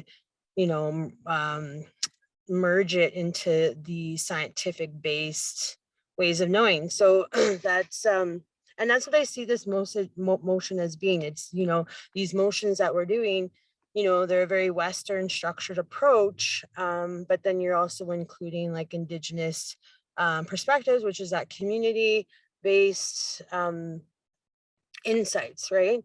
Let's see. So yeah, it's just basically merging two epistemologies and methodologies together.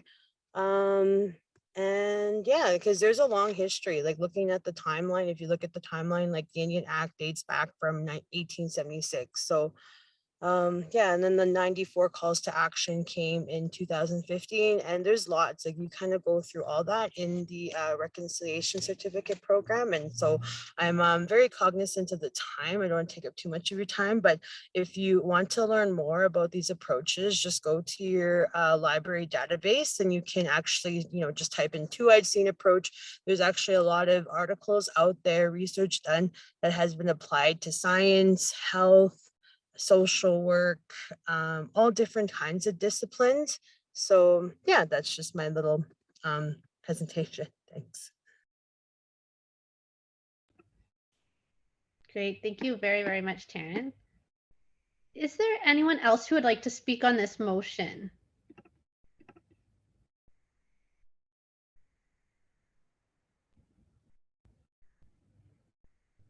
Okay, I'm not seeing anyone. Okay, so we can therefore go to a vote, and we'll just get the poll up for you.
Okay, and the motion carries.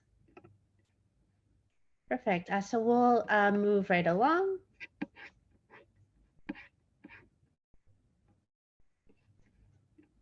So we'll move on to 10.1.2, and just as we pull that up, if the mover would like to read this motion, a member of the executive committee, that would be great. So you can read the motion, and then I'll seek a seconder.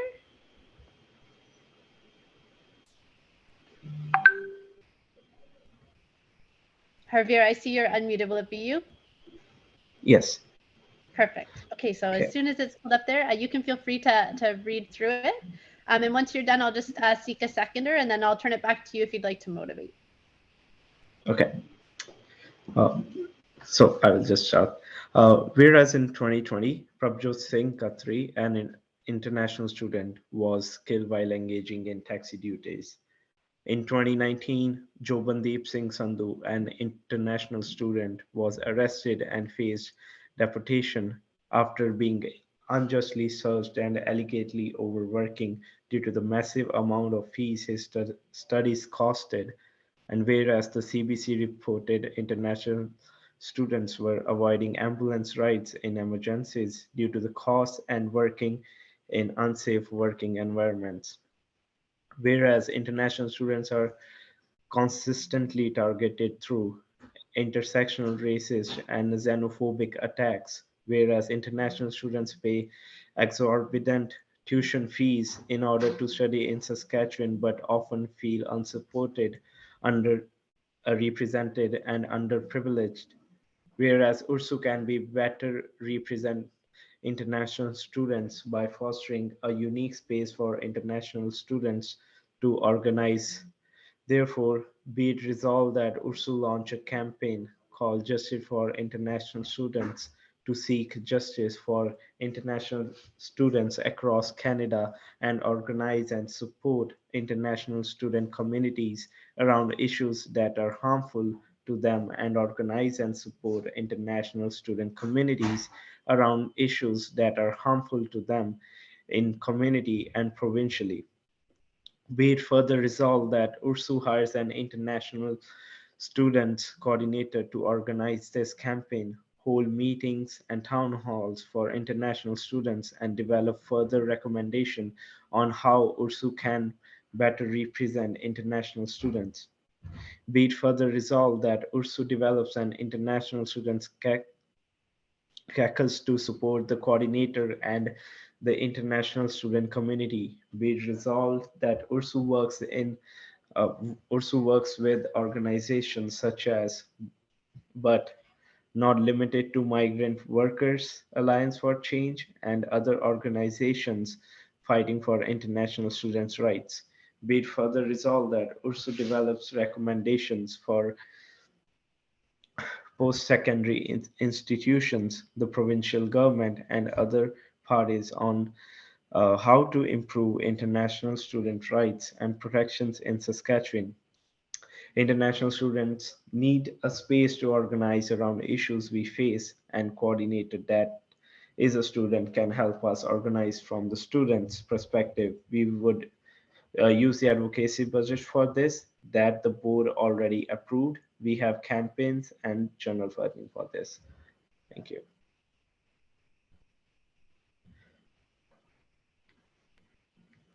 Thank you very much, Javier. I'll seek a seconder, please. Seconded by, oh, sorry, it was just as the screens were switching, it changed, by Prince. Is there anyone who would, or Javier rather, would you like to motivate? You're allowed to say no. It's just if you'd like to, otherwise I'll just open the floor for discussion. Yeah, I would like to say some few words. Like right now, if we analyze, like see the fees of the Canadian citizen or a PR person and compare it to the international student fees. So the PR or a citizen here pays around $800 something for one subject, whereas the international students are charged like $2,500 for one subject, which is more than the 3 times we are paying. And I have asked many people about the reasons why we are paying the 3 times, but none have given me any specific reason that why we are paying the 3 times fees. Also, when we come here, we are made to feel underprivileged. We are left unsupported on many issues. I have seen many unhappenings that people here do to the students who are international. So we need something for that. We need to support the international students. We need to fight for the justice of international students. So yeah, that will be all.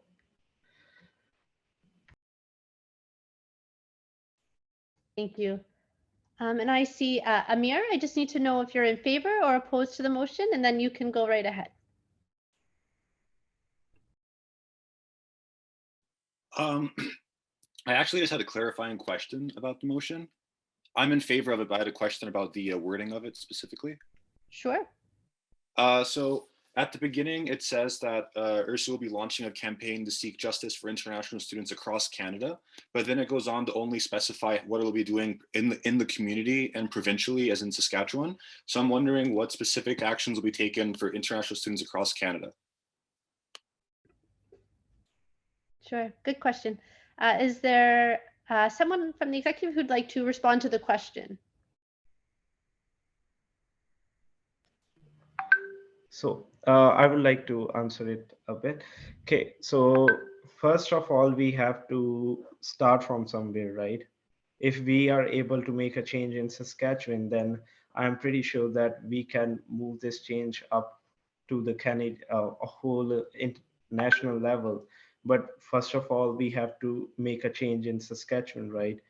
From a province, then we will be moving we can make rallies, we can contact other universities to like come with us, join us in this national, and we can make this even a national one so that we are helping international students all over Canada. This would be our approach. And I can open grounds for another executives whoever wants to answer this one. I had a quick comment as well. So higher education is supported by the federal government, but also the provincial government, and immigration is also supported on both of those levels. So to actually address the problem, we will have to address the federal government and the provincial government, and I'm sure at some point the municipal government, but just how the responsibilities are divided up. It's really important to address the whole system that impacts the situation of international students when they arrive.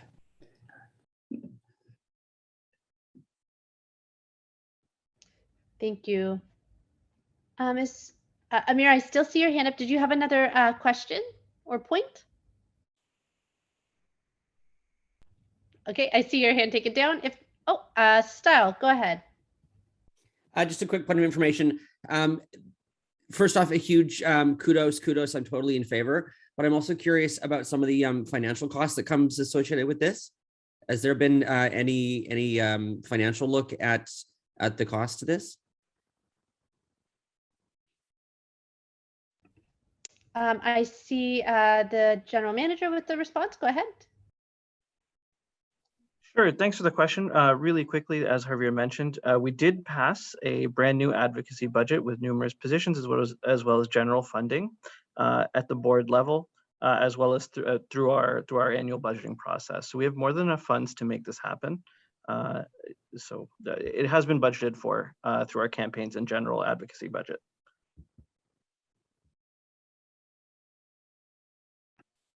Thank you. Is there any other discussion on the motion? Style, I still see your hand up. It might be a remaining hand. No, Mr. Chairperson, I would like to rise again. I'd like to propose an amendment. First off, I think the resolution goes extremely far, but I also feel that there could be more done internally and more of an internal look. And so I would like to propose an amendment and an additional whereas there is well-documented incidences of discrimination and racialized bias towards international students from faculty, staff, and fellow students. Okay, so I've heard your amendment. Style, would we, or folks on the administration side, if we could allow Style to message me that in the chat. It looks like we're already ahead of it. Amazing. Thank you, just so I can take a look. Okay, so here's the thing about motions. We don't actually add whereas clauses. We can't amend the whereas clause as part of a motion. So the only parts that we're able to amend are the be it resolved, so the action items. So while I totally understand your point and the point that you're making sure to have noted as part of this motion, we don't amend whereas clauses specifically. So I can't accept it as that, but I think if you'd like to speak to it further as a point of debate and speaking in favor of the motion, you can certainly do so. I'm just quickly checking the be resolved once again to see where we can give it a little bit more va-va-voom for an internal look. Sure. And I only have this concern because I think we've all seen what happened on campus with one of our professors. And I think we need to take a stand and let them know that that's unacceptable and that there need to be repercussions from the student union. And so I'm going to quickly peruse this and find where we can throw some more teeth internally. Or if anyone on the executive would like to speak to it and give me some confidence that it's in there. definitely take a look. Sal, for sure, you're right in your ability to do so. In the meantime, just in a recognition, I'll just see if there is anyone from the executive who wants to speak to this in response to this a little bit more as a point of debate.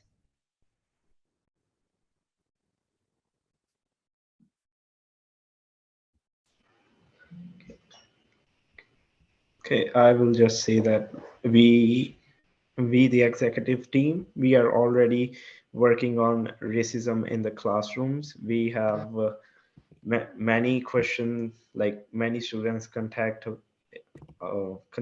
about this particular issue. So we are doing everything in our power to help those students. We are having meetings and we are making, like, we are coming up with new ideas and we are working on that. So I assure you that we are working on this. Yeah. Thank you. Style, I see your hand up. I don't think I've lowered it yet. Sorry. That's okay. Perfect. So if there is no further discussion, then we can go to a vote. And I'll also just say that if there is something that comes up, Sal, that you've made note of, and there's something that you'd like to see go to the board of directors ahead of the next annual general meeting, you can be sure to reach out for that as well. Okay, so we will go to a vote on this motion. So just give us a second here as we pull up the poll.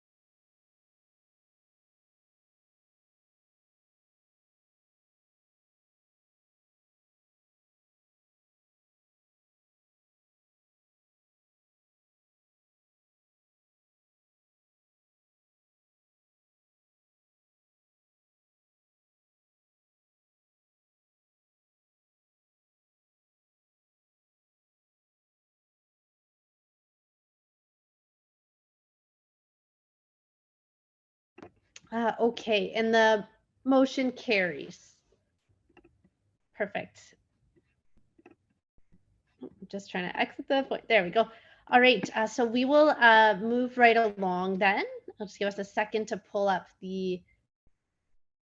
Perfect. Give us 1 second here.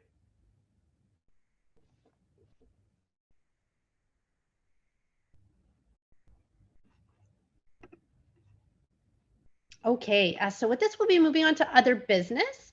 So we do have a presentation on the announcement of the 2021-2022 Governance Review Master Plan. So I will pass it over to Hannah to go through this.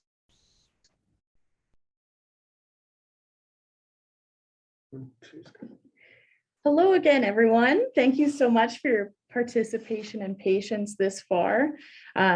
We are getting to something really exciting here.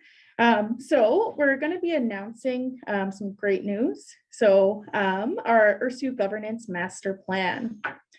So we're going to be starting this project on November 20th. So that's just in about 3 days. So the Governance Master Plan is a project that's going to have lots of different layers and steps for reviewing and updating our governance structures and documents. So Ursu is a student organization, and we also incorporated under the Nonprofit Act of Saskatchewan. So to actually operate and manage our leadership and ownership of the organization, as well as dividing roles of responsibility among directors and staff, Ursu maintains a governance model with a lot of governing documents that guide us through the terms. So this project is going to be addressing all of the issues within our governance, and it's going to bring suggestions to the board for changes, and then later shall be ratified by you all, because the only way to change the Constitution is through an AGM. So there's going to be 3 stages in our process. So first, we're doing research, and I would like to give special recognition to our staff, TAF, who has been hard at work doing this research, as well as the whole executive team and management. And then secondly, we're going to be doing consultation, which is extremely important because we really want to hear from you. So we're going to give you lots of different ways to contribute through these consultations, and as well as through our staff and our committees. And then we're going to be hearing back again. And so this research is going to be done to explore options to our governance gaps and find just more effective ways to address board governance for student unions and other types of nonprofit organizations.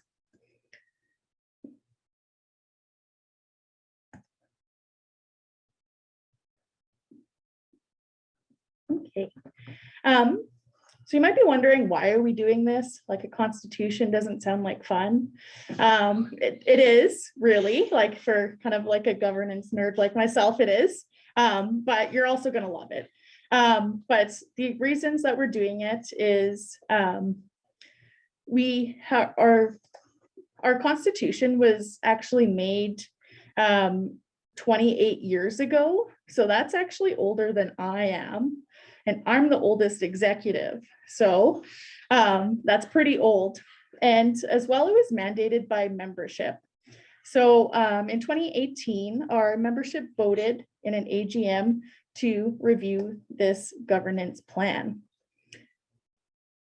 So going through our project objectives. So they're pretty simple. So we're looking to seek recommendations for our directors and members in the areas of governance and model structure, board organizational structure, making changes to our governance documents as the governance model, and also a new set of articles of incorporation that are to be restated. So by the end of this project, we're looking forward to creating opportunities for our members to learn about student and board governance. And moreover, if our recommendations are ratified through special resolutions by membership, we're going to be creating a governance guidebook that explains all the bylaws and rules to help the directors and members interpret the section and clause of the bylaws and the other rules of the corporation. So going forward, we're going to look at objective 1 for a better understanding. In the governance structure, we're looking at executive roles and governing bodies and elections, the distribution of power, the interrelationships, fair representation, and most importantly, checks and balances between departments while keeping the union functional. Going forward, we have a project timeline. So this is very exciting, as I previously mentioned. It starts in 3 days. So during this time, we're going to be conducting our primary research and consultation. And we have already been doing a lot of different research and having conversations within the executive team, as well as our governance committee. So the consultation is going to be including town halls, meetings, online forums, and as it ends,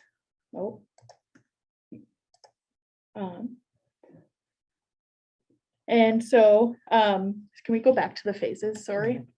No, that's okay.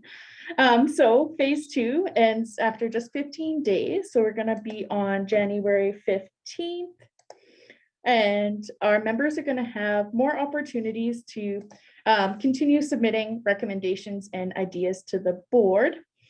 And then at our special general meeting that we were thinking of hosting, it would be around February next year. And that date is actually up to the board's discretion because this is completely a board process. So going forward, the most important parts of this project, it's very, very, very, very important, okay? So if you haven't listened to anything tonight yet, listen to this. So the most important part is membership engagement and consultations. We really, really want to hear from you. And we have done given a couple different options about how you can get involved. And if you have concerns that you don't see a actionable way for you to contribute, we'd be more than happy to have a conversation to make sure that you can have your voice heard. And we also have, we're going to be putting together a webpage, ursu.ca/governance. And now I would welcome any sort of questions about this project and the logistics. So let me know. Great. Thanks so much, Hannah. Is there any questions?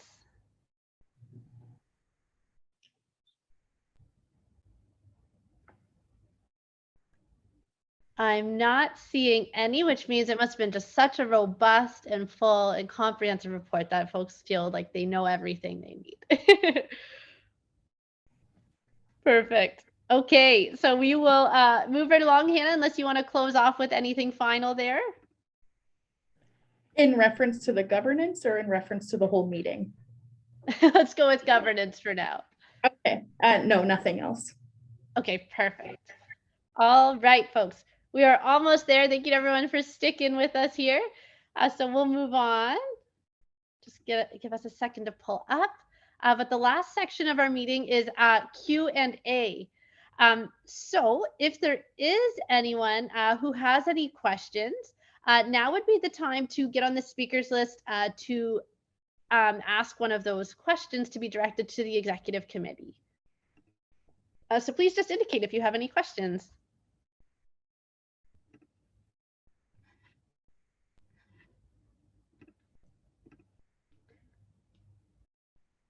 Okay, I am not seeing any questions. I know it's been a long meeting, but a good meeting, very fruitful if you ask me. So if there is no questions here, perhaps I'll just turn it straight back before we go to the motion to adjourn, straight back to Hiro. I see one. Just we were so close. That's okay. David, if you have a question, you can go right ahead. Good evening, everyone. Perhaps this is common knowledge, but I don't know, and that's why I'm here, right? I spoke to the president a couple weeks ago on a certain issue, and I really don't understand the process through which URSU collects opinions from students and how those opinions are treated, or like the system that goes into tracking what happens after we voice our concerns over certain issues and how we can track the progress on that particular issue. I don't know, and it's kind of like, I know I got the email for this meeting and I kind of thought this was like the meeting where like the union and the members can sit down and like discuss issues, but it looks like this is more of a general annual meeting. So for day-to-day issues, all right, perhaps not the ones on the scale of the problems that were raised today, how do we go about contacting the student union and how do we track the progress of the issues raised?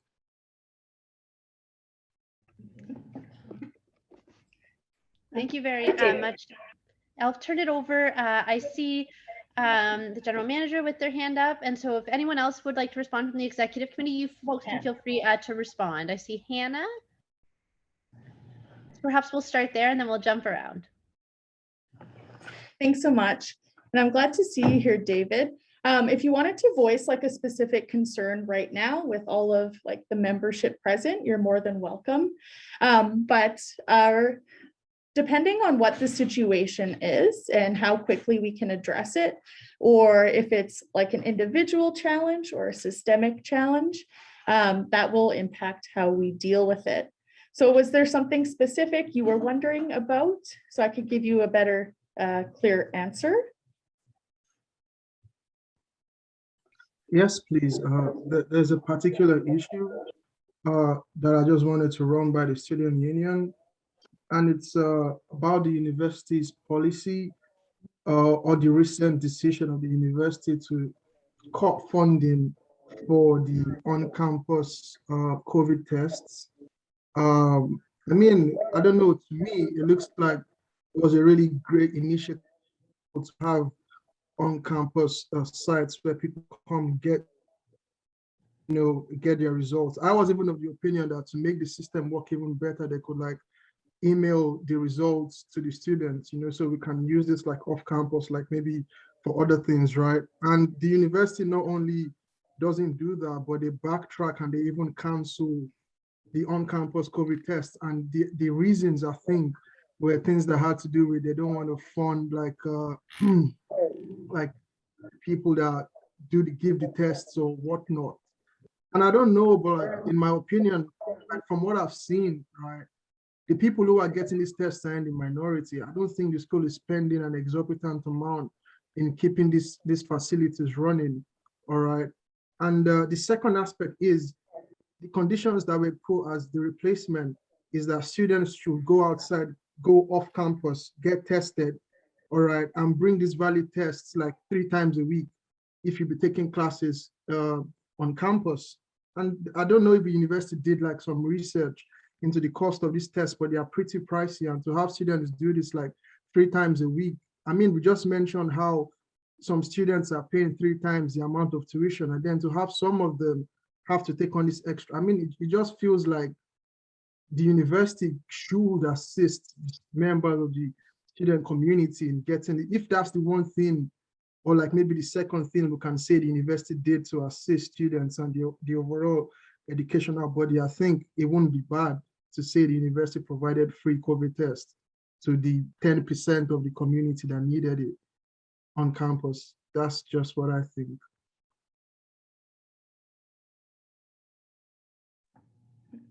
Great, thank you very much. Go ahead, Hannah. Sorry, Sammy. Go ahead. No, it's okay. So in terms of the university sending the COVID results or the testing results directly to students, it's been made clear that that would cause higher risk with privacy. And so like the privacy and confidentiality of our members' health information is very important to us. And that's something that we've stressed all along. So when we start doing what you're suggesting by the university, like providing that actual document, it's going to be exposing students to more issues. And in different consultations with our board, student societies, student clubs, and individual students, we've been seeing concerns about student money going towards vaccination or the testing, because that money has to come from somewhere. But I would also like to invite Libin Salad to speak to this as our membership coordinator. So as admin coordinator. Admin coordinator, I'm sorry. So I hope you guys can hear me. So in general, with processes like this, where you have a question or a concern that you want to bring up to the students union, and you don't really know like who directly to speak with, you would normally come or call or email the front desk, so either member services or even administrative coordinator. And then from there, we can either individually answer your question if it's something that we're able to assist you with. But if it's something where we are aware of who exactly you'd be speaking to, we would then direct you to speak to that person.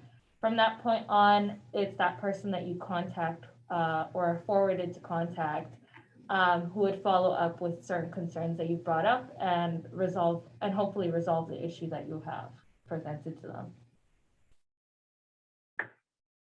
So I hope that answers your question on how the process works, as well as what Hannah mentioned about what was like the reasoning behind the university closing down the testing facilities. Thank you very much for your responses, and thank you, David, for your question. I'm going to go next on the speakers list, but if folks would still like to speak, we can please leave your hand up and I'll come back to you. Dina, I'll go to you next.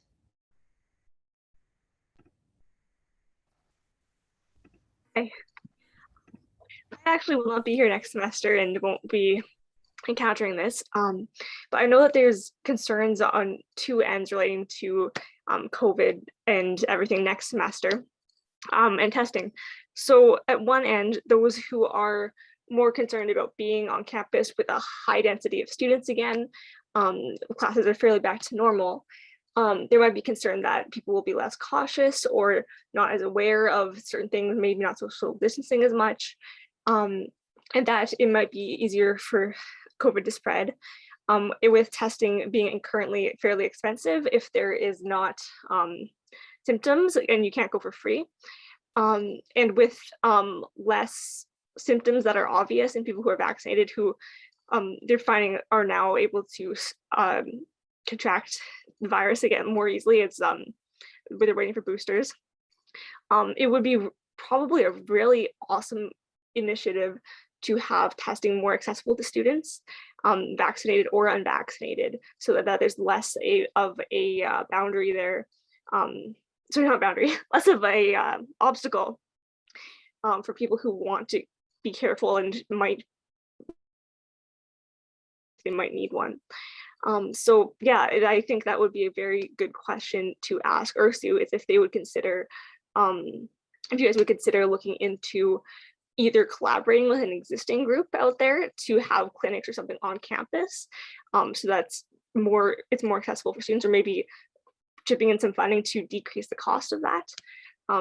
Or I know it's the application process to set up an actual lab or testing facility is actually quite simple. So yeah, just a thought if that would be something you guys would be interested in. Hi, Dina. Thank you so much for expressing your concerns and thoughts. That's definitely something we can consider. And if you'd be willing to follow up via email, we can speak more about this and how we could actually implement this or potentially bring it to our board, who would be dealing with some of the high-level decisions, especially around COVID response. So thank you again so much for your comments. And I will connect again to look at solving some of the concerns that you've raised. Great. Thank you, Hannah. David, I still see your hand up, so I'll come back to you if you have any final thoughts on this, but otherwise we'll move on to our next person on the speakers list. So David, go ahead if there's anything.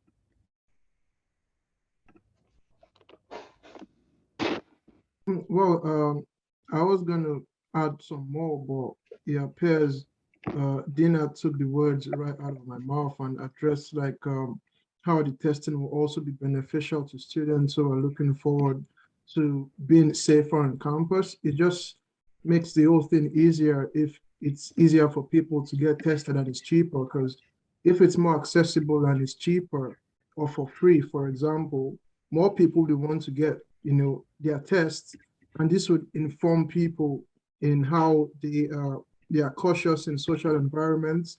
And if, for example, you're asymptomatic and you do get COVID, because the tests are available, you can know ahead of time and then perhaps isolate yourself, you know, maybe not go to class that week or only come back on campus when you are, you know, wounded from the infection. So I just think on either side, there's benefits for the community, the students, and everyone involved. Thank you. Thanks again, David. Okay, so next I have Morgan.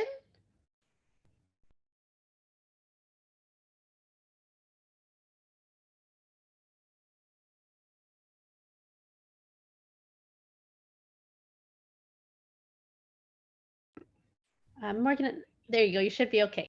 Yeah, I'm good now. So I have two questions. I know that transparency was something that was very important to the new Ursu board. So for the sake of transparency, I am wanting a little bit more of an elaboration to deny Tayyef's emergency motion. And I would also like to hear him speak on that. I'm really interested in what the emergency motion would be. just because he was saying how he didn't really have faith in the board to address it the way that it needed to be, and that it had been brought up, but not addressed also. So I would like to, yeah, I would like that to be elaborated on a little bit. And my second question can be left for after. Sorry, Morgan, you cut out for me just at the end. So what we're in right now is a question and answer period, specifically to the motion that was presented as a possible emergency motion to be added to the agenda. I made my ruling that it wasn't an emergency motion and indicated where the time would have been to make an amendment to have it requested to be added to the agenda, and indicated that it could be sent to the chair at ursu.ca to have it requested to be added to the meeting of the board of directors agenda. So that is where that conversation would take place if that's to be added to the meeting of the board of directors. But I might have missed part because you did cut out a little bit for me. So if you have a question specifically for the executive committee, you can maybe just reiterate that so I can hear it. Okay, sorry well, sorry for that. It's all right. It was also my understanding that TAF had already brought it up and that it was turned down. I think if it is something that he thought would be an emergency, it might be of interest to the student body and the members of Ursu. But my second question might also be able to be asked by Sarah Burrell, who has just joined the meeting as well. So if that can't be answered, I suppose we move on. So I did see Hannah's hand go up. So I'm going to turn it to Hannah to respond. I'm not 100% sure of the question, but we'll definitely turn it to Hannah because probably heard more than I did when it got cut out before. So thank you, Morgan, for your question. I'll turn it to Hannah. Hi, Morgan. So thank you so much for your comments, and I'd love to address that. So this has never been brought forward to this current board, but we're really open to having like anyone come to our meetings and providing that. But unfortunately, there had been, like as far as we know, nothing in policy saying to upload this to our website. And so while I understand that that can be frustrating, but this hasn't been brought to our current board and is not documented in our board policy. But we would be really open to that conversation and invite anyone who wants to come to our board meetings. Thank you. Thanks. Okay, thank you.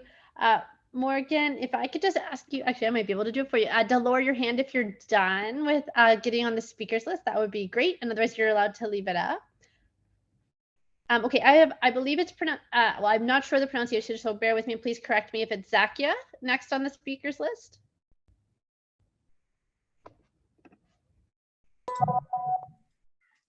Yes, sorry, it's Zakia. So I just had a concern and I wanted to address it, and I thought this is the right platform right now. Concerning the COVID-19 testing on campus again, just one more note there, probably for future considerations.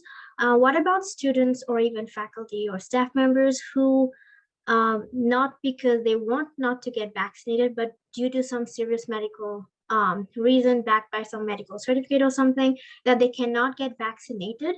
Are we still like, is the university still paying for them because it's not like they're doing it willingly, or because like 3 times per week it's still costly to add to your tuition fee? So I just wanted to take that into consideration, and what are the steps in future for that?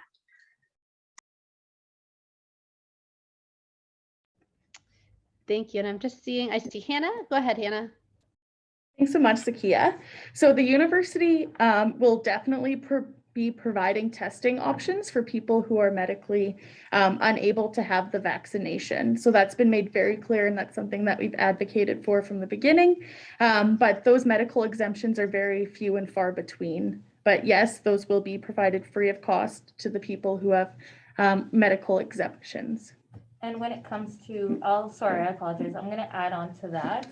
And when it comes to getting that approval through the University of Regina of being medically exempt, you'll have to go through Student Accessibility Services, where they will put you on an exemption list and give you the proper documentation to keep with you. so that way you have all of the rights of a student in that particular circumstance.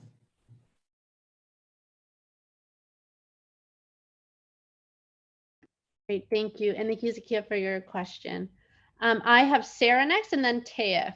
And I'll just do a final call for the Q&A. So if folks have some questions, please just raise your hand so I can add you to the speakers list. And Sarah, whenever you're ready. Yeah, so I apologize. I had to come into the meeting late. I was working, but I have a really profound concern. And I think that it links up with a lot of the things that we're talking about. So we've been talking right now about the pandemic and about people's ability to come into school and feel safe in school, about people's ability to exercise their rights. And I'm interested in knowing when Ursu is going to attempt to form better relations with the Carillon, because I know that at the end of last semester, the relationship that the Carillon and Ursu had was of major priority to Ursu. And we have not heard from them. And we have not had them reach out. And when we've had reporters reach out to Ursu to talk, Ursu has told us, well, you need to speak to a designated person. You need to speak to a specific person. I have reporters now who are not even interested in attempting to talk to Ursu because it's become so convoluted.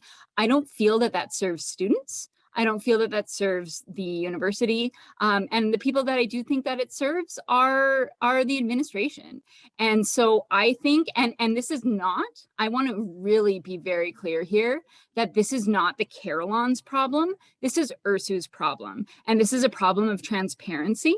And this is a problem of not being willing to trust your people to come out and say what they need to say, and to give us quotes and to talk to us about the things that are going on. And unfortunately, what that means is that we end up relying on the administration. So I'm very interested in when that attempt to repair relations is going to happen, because I know that that was a major thing in the spring, that Ursu thought that they should be repairing relations with the Carillon, and also that the Carillon should be reporting on them better. And we haven't been able to do that. We haven't been able to report on you because you haven't been open and transparent with us. And so I'd like to know when that's going to happen. Thank you, Sarah. I see Hannah, go ahead. Hey, Sarah, I'm so glad that you could raise this, because I had not heard about concerns, because I've personally spoken to the Carillon. We had reached out for an article over the summer that didn't actually work out in the end, but I've also personally spoken to reporters. So it is common practice in organizations to give people notice about these interviews or questions. And it's also common practice to have a public figure or a public speaker that's in charge of these kinds of engagements. And that provides protection for our individual employees or our individual board members. But as a student member, if you had this concern and you really wanted our organization and our employees and our board to all speak out, and allow them to do that individually, that's something we can discuss at our board. And if you want to send me an email, I'd be more than happy to have a coffee with you or with anyone from the Carillon. But I just hadn't been contacted about it. But I'm really sorry that there's been some sort of confusion or misunderstanding with Ursu's stance on the Carillon. Thank you. So again, just a reminder that once you've spoken, if you can remove your hand unless you're wanting to remain to get back on the speakers list, but this is my final call again. I see the general manager with their hand raised. If this is in response, you can go ahead. Yeah, really quickly. First of all, it's nice to meet you, Sarah. I'm the new general manager. I started in June. We also have a new operations manager. Both of us have been trying to connect with the service centers, and apologies if the Carillon isn't a service center and considers itself a newspaper. Either way, we both really want to meet with everyone to talk and kind of talk about new directions and stuff. So if you would like to meet with us, please let us know, and I'll send you an email shortly to connect. Also, my understanding is that The Carolyn is on our board listserv, so you should get notifications of our meetings. If that's not the case, I'll follow up over email to make sure you folks are added to those. Thank you so much for the question, though. That was awesome. Thank you. And I have Taif next.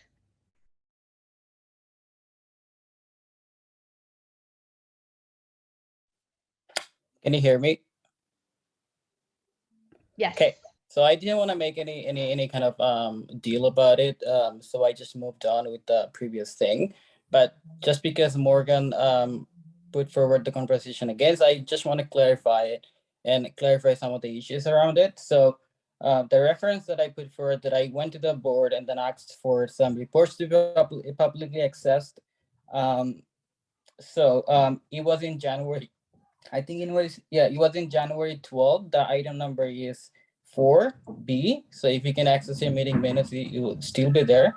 The board should follow through their whatever their motion that has been passed by the board meetings, but they haven't done so. I understand this is not this current board, but it is a board of the Ursu, and you should be followed through all of their resolution to be passed in the board. The second thing is submitting the ordinary resolution and special resolution according to the Nonprofit Corporation Act. So a special regulation needs to notice a proper notice, and it is outlined in Nonprofit Corporation Act. But the ordinary resolution and anywhere in our bylaws or constitution doesn't outline when and how. But as a record of the Ursu and historic kind of AGM performance, we do ask people to submit a resolution or motion by a deadline. So if it is, so there was no like systematic rule in our bylaw that says you have to submit this, but it's up to the chair discretion if the chair has to accept any motion from the floor, but which I requested politely that if you wanna, if you accept, it's up to you. If you reject, that's up to you too. So that's kind of clarification that since there was no option for me to submit a motion to the table, there was no anything. So I requested if there any opportunity for the motion to be tabled for voting, but which is okay if you reject it. It's up to your discretion. But for information, there was no rules, no bylaws in our constitution that outlines this is how an ordinary resolution or motion to be submitted, which you referred that it is not according to the bylaws, which is not correct. So there is no bylaw in our constitution. I have read the constitution probably multiple times. Correct me if I'm wrong. There is no bylaw that states that there is a every other organization in Regina I have been to, they accept motion from the floor. I understand that Ursu doesn't because of the nature of the things, which I'm very much in favor of, but in consideration of the urgency, and then the reason I went to the board to another issue and they haven't figured out yet. So I think it was up to your discretion, Ms. Chairperson, that we should accept the motion from the floor, which you didn't. That's absolutely fine, but I will follow through whatever I have in future. Thank you. Did you have a question for the question and answer? No, I just wanted to clarify this issue that why you rejected the motion to be in the floor. Right. Okay. So thank you for bringing that up. Two points was that at one point you had noted that I rejected a tabled motion. I don't recall at any point there being a motion to table a motion. There wasn't a motion entertained to be able to table. So just one point. Also, I noted that I was referencing the bylaws as well as Robert's Rules of Order, but didn't indicate where my ruling was coming from. So just for point of clarification, so I understand. I'm glad you've done your due diligence in checking out the bylaws. Absolutely. But just wanted to indicate that my ruling was coming from Robert's rules and just going by my understanding and my interpretation of an emergency motion. But thank you also for making the point about ensuring that there is a call to have motions come in and be submitted. And as I sent to you in the chat privately as well, I indicated which email you could send to have that motion put forward to the board right away. If you needed me to resend it, I'll definitely do that following this as well, so that you have that email accessible to you again in the chat. But yeah, thank you. And I hope that my clarification there is helpful as well. Okay. So I did do a final call for the question and answer. I do see a couple hands have since come up. I will go to, I'll just ask again and remind folks that we're in a Q&A right now. So we'll start with, I saw Sarah, your hand first, so feel free to go ahead.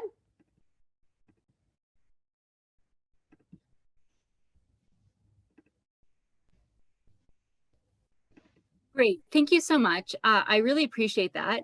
I noticed that the response to what I had said was several invitations to have coffee.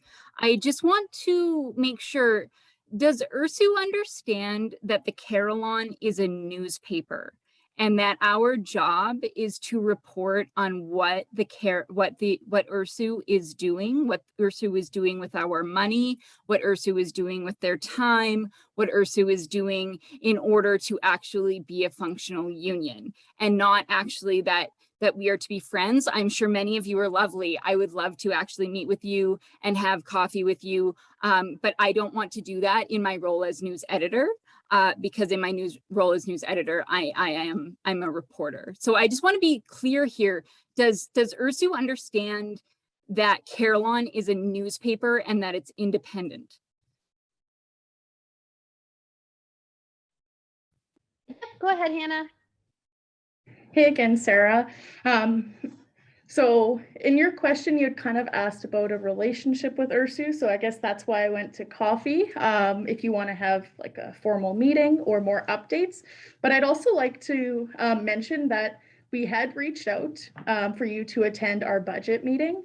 So that's a really important meeting in our board operations, because that's where we decide like a lot of our priorities and that kind of stuff. And if I'm correct, no one from the Carillon was able to come. So we can extend those board meeting invitations more frequently. You're more than welcome to email me. We don't have to do coffee, but anything that you're looking for. And I got a little message and I'm gonna be able to grab that and I can forward you the email that I had sent earlier. So we have tried to engage and it just hasn't quite worked out yet, but I'm really glad that you've brought this up because we can re-engage in any way that the Carillon would like us to. So we have been open and it hasn't worked out.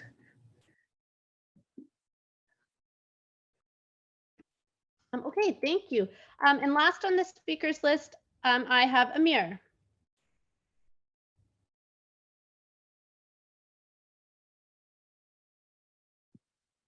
So this is with all the talk about transitioning to a normal on-campus experience or something close to that anyway. And I know Javier was mentioning it earlier, but I'm just wondering what Ursu's plans are for getting the OWL back to regular operations, like extending the hours or bringing back the pool table or things like that. What are Ursu's plans with that? And I'm wondering how much of a role the university itself plays in that, like with what it allows Ursu to do or whatnot. So my question is, what are the plans for extending the OWL's operations and hours, basically?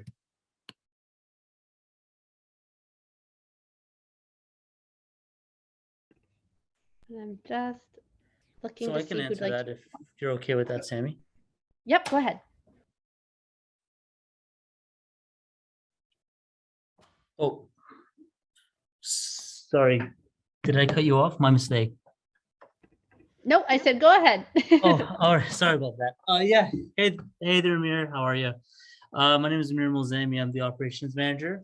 We're actually we are going through a 3-phase opening. So we're just finishing up our first phase where we had a pilot run for a earlier open time. But what we're going to be doing actually is we're actually going to be changing the times a little bit and extending it. Right now we're looking at opening a little bit later, but also staying open a bit later as well. This is for phase 2. Phase 2 also means that we'll have more menu items, which is going to be good. Because usually with phase 1, you kind of start with a smaller menu item and then you kind of expand as the phases go on. So that is what we have planned. As well, we're going to be opening up to events more. As you know, we had, correct me if I'm wrong, I think it was like 18% capacity for on-campus courses taken this semester. We are going to be expanding, or the university will be expanding, I believe it's about 75% for next semester. So this means we got to shift the owl to accommodate that. And that's where phase 2 comes in. I'm going to be having a meeting with the kitchen manager sometime, I want to say this week. 80% on campus. I want to be having I'm going to be having a meeting this week with the kitchen manager just to finalize phase 2. And one thing that we have heard from students constantly is more halal options and more veggie options. So this is something that we're going to try to achieve because it's important to be accessible in all regards, including food and food options. So thank you so much for the question. I hope that answers it. Thank you. Sarah, I'm thinking your hand might still be up from when you asked the last question. I had done the final call, but I just want to check back in.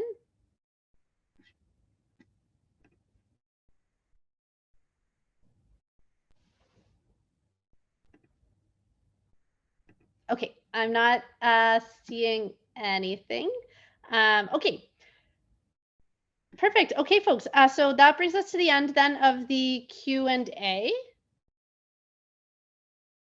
All right, and we'll move on to our final item here.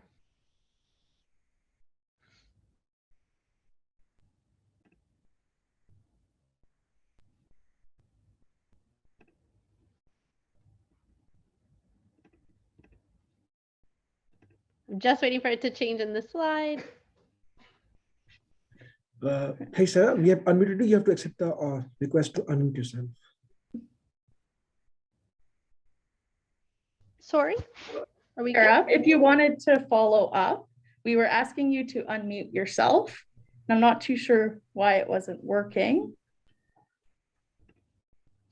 Yeah, I sent it as well, but I'm seeing the hand has lowered, but I'll just see if we'll wait one more second just in case, Sarah.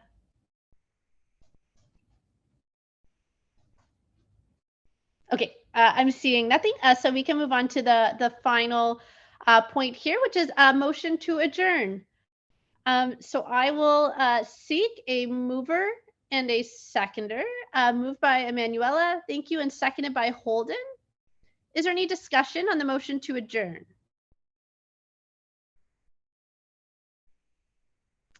Seeing none, we can go to a vote. Give us one moment, we'll send you the poll.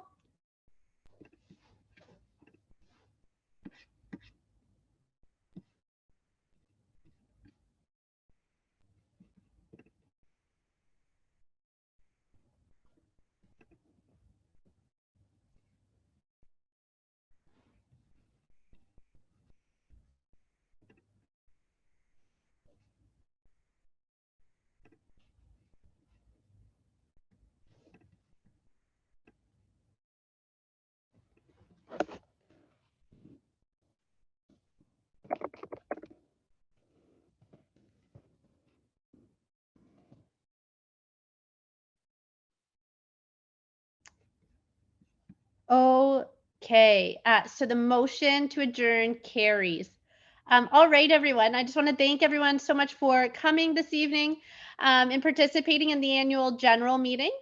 Just a reminder that if there is any follow-up, you can send an email to your executive committee or to the chair@ursu.ca email address. But with that, I don't know if Hannah, you have any closing goodbyes, but I figure as the president, I'll turn it back to you. But otherwise, thank you, everyone. Go ahead, Hannah. Good evening, everyone. I won't be too long, but I just wanted to say a special thank you to Sammy. We actually had her fill in a little bit last minute after our planned chair had experienced some crazy snow conditions. So Sammy, thank you so much for being here. And I would also like to thank on our IT genius sitting beside me here. I think you've seen him. He's been doing great work. And I'd also like to thank our whole management team for making this possible. And last but not least, and actually the most important part of this all, is I'd like to thank our members for coming out, because this is a really important meeting to engage. And I'd really, really encourage everyone to stay engaged with our Constitution consultation process, with feedback from your day-to-day challenges and anything else that you may want to talk about. So we are really open to it. And thank you so much to everyone who made this great night possible. And that's everything.